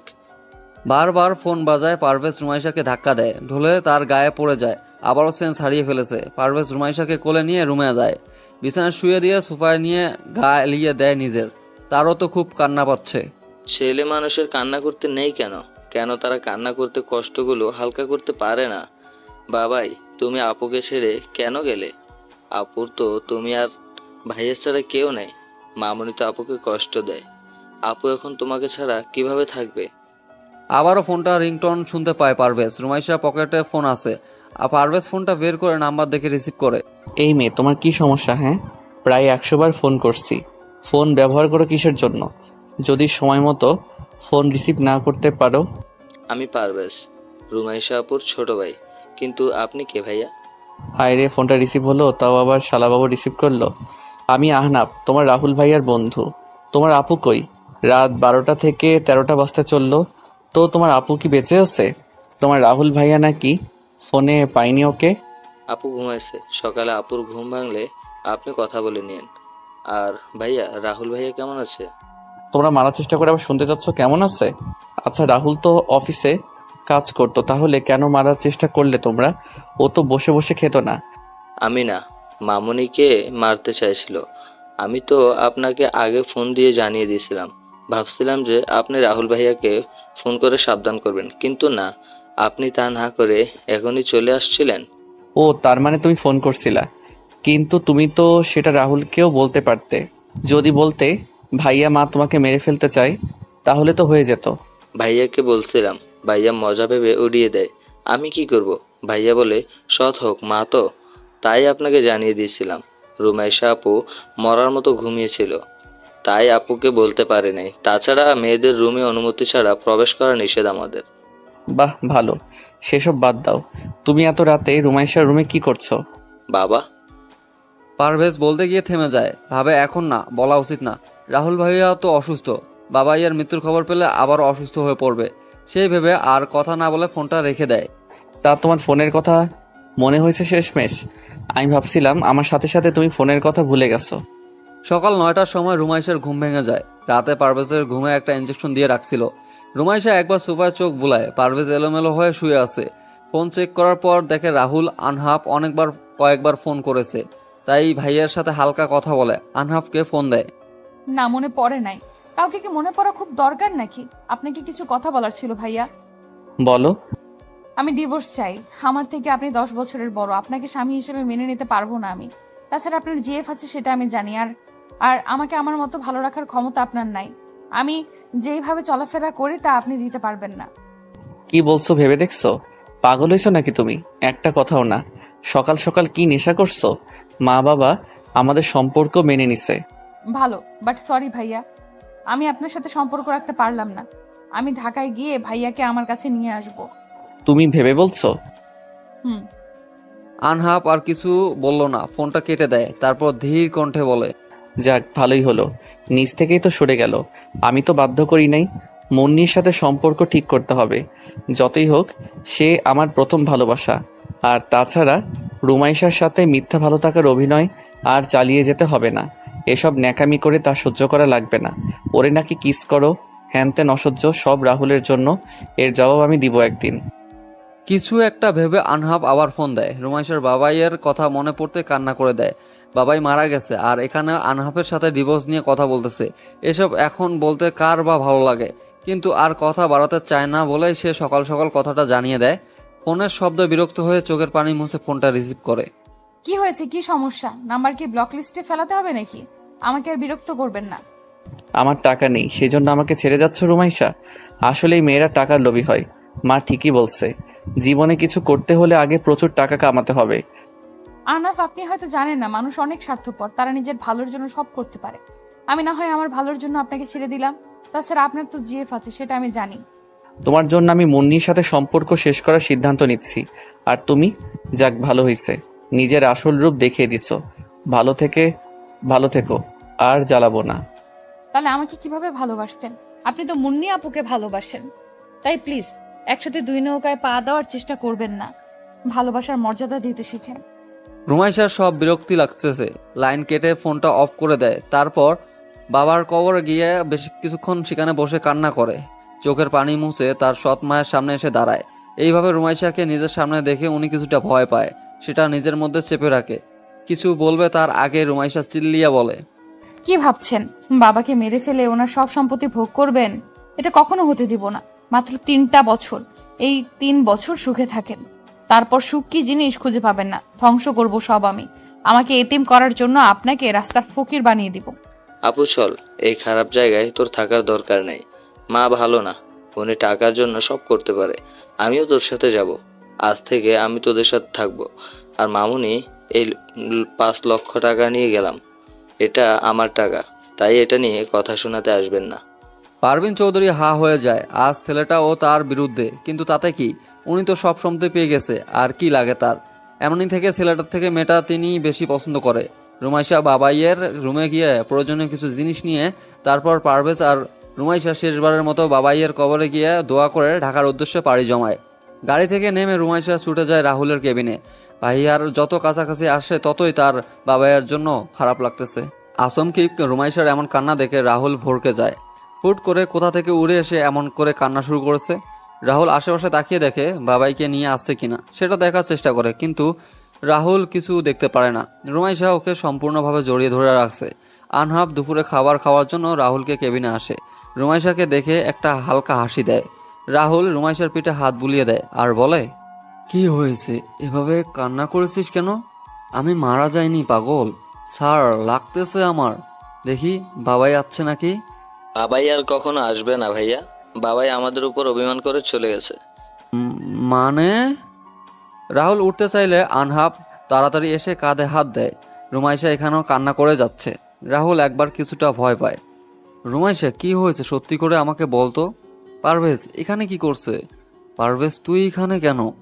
রুমাইশা বিরক্ত লাগতেছে স্যার আমাকে। বাবাই আর বেঁচে নেই ভাইয়া, কাল বাবা মারা গেছে। আর মামুনি তোমাদের কাউকে জানায়নি। আপু হয়তো না গেলে কিছু জানতেও পারতো না। হোয়াট? আমিও বাবার কাছে যাব ভাইয়া। কেউ ভালো না, সবাই আমাকে ছেড়ে চলে যায়। আমাকে সবাই একা করে চলে যায় কেন? আমি কি খুব খারাপ ভাইয়া? রাহুল নিস্তব্ধ হয়ে যায়। বাবাই আর বেঁচে নেই। এলাকার কেউ তাকে এই খবরটা দিল না। ওরা কি এতটা পর হয়ে গিয়েছে? রাহুল বিছানায় পাগলের মতো করে ছটপট করে ওঠার চেষ্টা করে। আনহাব রুমাইশাকে রাহুলের কাছ থেকে সরিয়ে নেয়। রাহুল, শান্ত হ। তুই এমন করলে রুমাইশার কি হবে বল? পাগলামি করিস না। তুই অসুস্থ, ভুলে যাস না। এইভাবে নড়াচড়া করলে ব্যথা পাবি। ব্যথা? কিসের ব্যথা আনহাব? ব্যথা তো আমার বুকে হচ্ছে। মাকে ছোট থাকতে হারাইছি, আর বাবা উনি আমাদের ছেড়ে চলে গেল, আর শেষ দেখাটাও করতে দিল না আমার মা। কেন আমার সাথে এমন হয়? আল্লাহ যা করে ভালোর জন্য করে। খাওয়া দাওয়া কর, তোর এখন ওষুধ খেতে হবে। এমন পাগলামি করিস না। তোর কিছু হলে রুমাইশাকে সামলাবে কে? আমার খুব কষ্ট হচ্ছে আনহাব। আমি তো মায়ের ভালোবাসা পাইছিলাম, কিন্তু রুমাইশা, সে তো মায়ের একটু ভালোবাসা পায়নি, আর এই কম বয়সে বাবাইকে হারিয়ে ফেললো। এখন এসব বলার সময় না, খেয়ে নে। দেখ রুমাইশা কাঁদছে, ওকে তো সামলাতে হবে নাকি? আনহাব জোর করে রাহুলকে একটু খাইয়ে দেয়। তারপর ওষুধ খাইয়ে দিয়ে রুমাইশার মাথায় হাত রাখে। রুমাইশা জড়িয়ে ধরে কান্না করে দেয়। আমার সাথে কেন এমন হয় ভাইয়া? আমি যাকে ভালোবাসি তাকেই হারিয়ে ফেলি। মাকে হারিয়েছি সেই জন্মের সময়। আর বাবাইও তো আমার উপর অভিমান করে চলে গেল। আমি খুব খারাপ, তাই না ভাইয়া? ধুর পাগলি, কে বলছে তুই খারাপ? দেখি মুখটা উঠা। মেয়েরা এত কান্না কিভাবে করে বলতো? কাল থেকে নিশ্চয়ই কান্না করে যাচ্ছিস। নিজেকে সামলা। তোর কিছু হলে তোর ভাইয়াকে কে সামলাবে? তুই ছাড়া তোর ভাইয়ার কি কেউ আছে বল? নিজের ভালোবাসার মানুষগুলোকে চোখের সামনে হারিয়ে যেতে দেখছি ভাইয়া। এটার কষ্ট তুমি কি বুঝবে? কখনো হারিয়ে ফেলেছো ভালোবাসার মানুষকে? এত কথা বলিস না তো। রাত থেকে নিশ্চয়ই কিছু খাস নাই। পারভেজ, তুমি তোমার আপুর কাছে থাকো, আমি বাহির থেকে খাবার নিয়ে আসি। আমি খাবো না। পারভেজ, তুই বাহির থেকে খেয়ে আয়, আমি ভাইয়ার কাছে থাকবো। জেদ করিস না রুমাইশা, এভাবে থাকলে অসুস্থ হয়ে পড়বি। আমি অসুস্থ হয়ে পড়ছি, সেটা তো কেউ বুঝবে না। আমি মানসিকভাবে অসুস্থ, আমাকে একটু একা ছাড়ো প্লিজ। রুমাইশা রাগী কণ্ঠে কথা শুনে আনহাব নিজেকে ছেড়ে দেয়। রাহুলের সাথে কিছুক্ষণ কথা বলে যায়। পারভেজ সেই কাল থেকে না খেয়ে আসে, সেজন্য রুমাইশা ওকে বাহির থেকে খাবার নিয়ে আসতে বলে। রাহুল চোখ বদ্ধ করে ওয়াশরুমে রুমাইশাকে ডাকে। বলো। নিজেকে শক্ত কর। তোর কি মনে হয় বাবাই কিভাবে মারা গেছে? কিছু শুনছিস? পারভেজ বলো, হঠাৎ নাকি বাবা স্ট্রোক করছে? ডাক্তার নিয়ে আসার পর জানাইছে বাবাই মারা গেছে, তাই আর আলাদা করে হসপিটালে নিয়ে যায়নি। বাবাই শুধু হাঁটতে পারতো না, সব দিক দিয়ে ভালো ছিল। হুট করে এমন কেন? জানি না, মা কিছু করেছে নাকি? মা কাকে মা বলছো ভাইয়া? সৎমা কখনো মা হতে পারে না।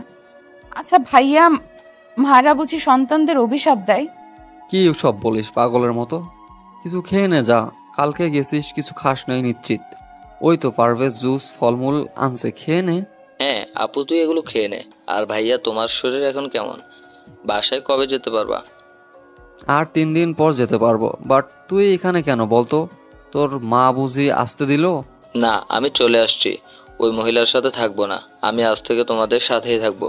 যদি না রাখো একা থাকবো, তবুও বাসায় যাব না। তুই থাকতে পারবি পারভেজ? এখানে আমার কোনো চাকরি নাই, আর মা নিশ্চয়ই অফিসে বসতে দিবে না। আমাদের বাড়িতে চলাফেরা আর এখানে এটা অনেক আলাদা। তোমরা যদি পারো আমিও পাবো।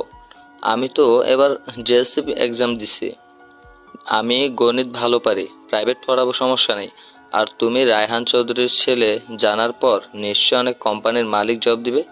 তুমি জব করবা, আমরা দুজন মিলে আপুকে মানুষ করব। পারভেজের কথায় রুমাইশা অবাক হয়ে যায়। এইটুকু ছেলে কি ভাবছে?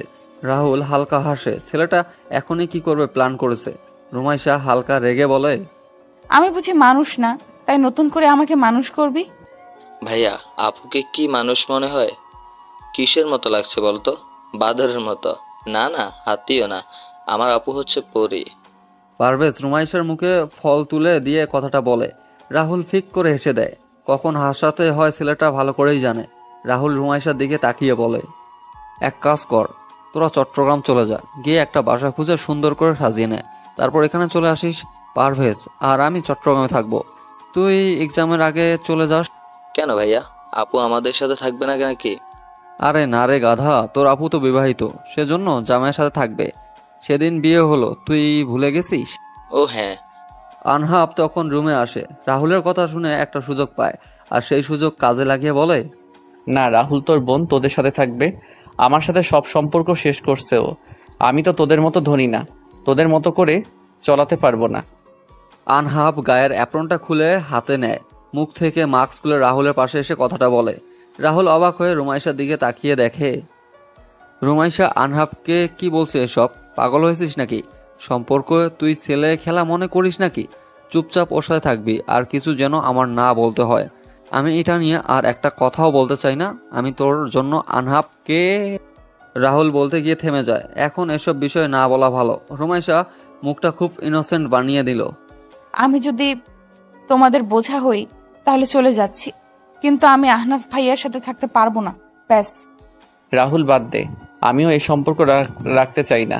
আমার জিয়া বাচ্চা জানিস তো, 3 বছরের রিলেশন। তোর জন্য আমি রুমাইশাকে বউ হিসেবে মানতে চাইছিলাম, কিন্তু ও যখন নিজে সম্পর্ক রাখতে চাচ্ছে না, তখন জোর না করাই ভালো। আর 2 বছর পর মুন্নির ডাক্তার পড়া কমপ্লিট হবে, তখন আমরা বিয়ে করব। রুমাইশা এখনো ছোট, ওকে ওর মতো থাকতে দেওয়া উচিত আমাদের। তোরা যা ভালো বুঝিস তাই কর, বাট আমার কাছে তো না আছে টাকা, না মানে কিছুই নেই। এই কয়েকদিনে কিভাবে চলবো? ভাইয়া, আমি থাকতে কোনো চিন্তা করতে হবে না। আমি বাসা থেকে আসার সময় 5 লক্ষ টাকা নিয়ে আসছি, এটা দিয়ে 5 মাস চালিয়ে নেব। ওরে গাধা, এটা তোর বাপের রাজপ্রাসাদ পাসনি। এই 5 লক্ষ টাকা দিয়ে 5 বছর চালাতে হবে আমাদের। তোদের দুজনের পড়াশোনা সব চালিয়ে যেতে হবে। আচ্ছা, সেটা পরে দেখা যাবে। বাবাই না আসুক, তাও আমি আপুকে রানীর মতো রাখবো, দেখে নিও। রুমাইশা ঠোঁট উল্টিয়ে বলে। রাহুল কিছু বলে না, পাশে শুয়ে থাকতে বলে। বাবাইয়ের জন্য মন খারাপ হচ্ছে, সেজন্য এমন করতেছে মেয়েটা। আর এটা তো স্বাভাবিক। আনহাব ঢাকায় নিজের কাজে ব্যস্ত এখন। রাহুল চট্টগ্রাম চলে গেছে 3 দিন আগে। পারভেজ এই 3 দিনে বাসায় যা যা লাগে সব কিনে নেয়। বাসা ভাড়া মাসে 12,000 করে, 3টা রুম, 2টা বাথরুম, একটা কিচেন রুম। বাথরুম যে রুমে আছে সেটা রাহুলকে দেওয়া হয়েছে, বাকি 2টা থেকে কর্নার যে রুম সেটা রুমাইশা নেয়, মাঝখানে রুমটা পারভেজে থাকে। এসব করতে প্রায় 2 লাখ টাকা শেষ। পারভেজের একটা কথা, বাসায় যেভাবে থাকতাম এখানেও সেভাবে থাকবো, সবাইকে দেখিয়ে দিব আমি আপুকে কষ্টে রাখি নাই। টিভি, ফ্রিজ, খাট যা লাগে সব কিনবো। পারভেজ কি করছিস? এইদিকে আয় তো, আমি ওয়াশরুমে যাব। আর রুমাইশা কই? ভাইয়ের ডাকে পারভেজ রান্নাঘর থেকে বের হয়। হসপিটালে যে 4 দিন ছিল সেই 4 দিন ইউটিউব যত রান্না আছে সব দেখছে, কিভাবে রান্না করতে হয় শিখে নিয়েছে। পারভেজ কিচেনের রুম থেকে বের হয়ে রাহুলের কাছে যায়। রাহুল ওয়াশরুম থেকে এসে বিছানায় বসলে পারভেজ বলে, আপু কোচিংয়ে গেছে ভাইয়া, তুমি দেখি ভুলে গেছো। আচ্ছা ভাইয়া, তুমি বিয়ে করে একটা আমাদের জন্য ভাবি আনতে পারো তো নাকি? তাহলে তো এই কষ্ট করে আমাদের রান্না করতে হয় না। এই বেকার ছেলেকে বিয়ে করবে? শোন, বিপদে সবাই কেউ পাশে থাকে না, বুঝলি? আমি ভালো হই, জব পেলে কাজের জন্য কাউকে রেখে দেবো, সমস্যা নেই। আমি আপুর থেকে শুনেছি তোমার নাকি জিএফ আছে, তো ভাবিকে ডাকো, ভাবির সাথে আপু কথা বলবে। ভাবি শুধু রান্না করবে আর তোমার সেবা করবে, আমি সব জোগাড় করে দেবো, কেমন? জানি না ঋতু এই অবস্থায় বিয়ে করবে কিনা, তখন একটা আলাদা বিষয় ছিল। আমার কাছে টাকা ছিল, এখন কিছু নেই। আচ্ছা, বিয়ের কথা তোর মাথায় কে ঢুকিয়ে দিল? আরে কে আবার? স্বপ্নে দেখলাম আমি ছোট বাবা হচ্ছি। তুমি বিয়ে না করলে সেটা কিভাবে সম্ভব হবে? এই পিচ্ছি, পাকা পাকা কথা বলিস কেন? যা এখান থেকে। আর রুমাইশা হয়তো কোচিং শেষ করে গিয়ে আয়। আচ্ছা তুই কি বলতো, তুই বাসায় গিয়ে বাইক চুরি করে আনছিস? পারভেজ হেসে দেয়। এখানে আসার পর নিজের বাসায় গিয়ে রাহুলের বাইক চুরি করে আনছে। তার মা তো আর এমনি এমনি বাইক নিতে আসতে দিত না। পারভেজ ফিক করে হেসে দেয়, তারপর বলে, আমি তো আর কার চালাতে পারি না, না হলে কার চুরি করে আনতাম। নিজ বাসা থেকে চুরি করার মজাই আলাদা।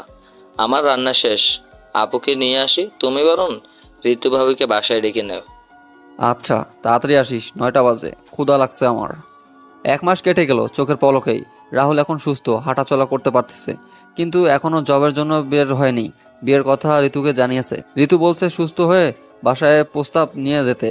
তাই আজ সে, পারভেজ, আনহাব, রুমাইশার সাথে মুন্নিও থাকবে, 5 জন মিলে ঋতুর বাসায় যাবে বলে ঠিক করে নেয়। রুমাইশা রেডি হয়ে রুম থেকে বের হচ্ছিল, তখন সামনে আনহাবকে দেখে চমকে ওঠে। তার পাশে মুন্নিকে দেখে মাথা নিচু করে নেয়।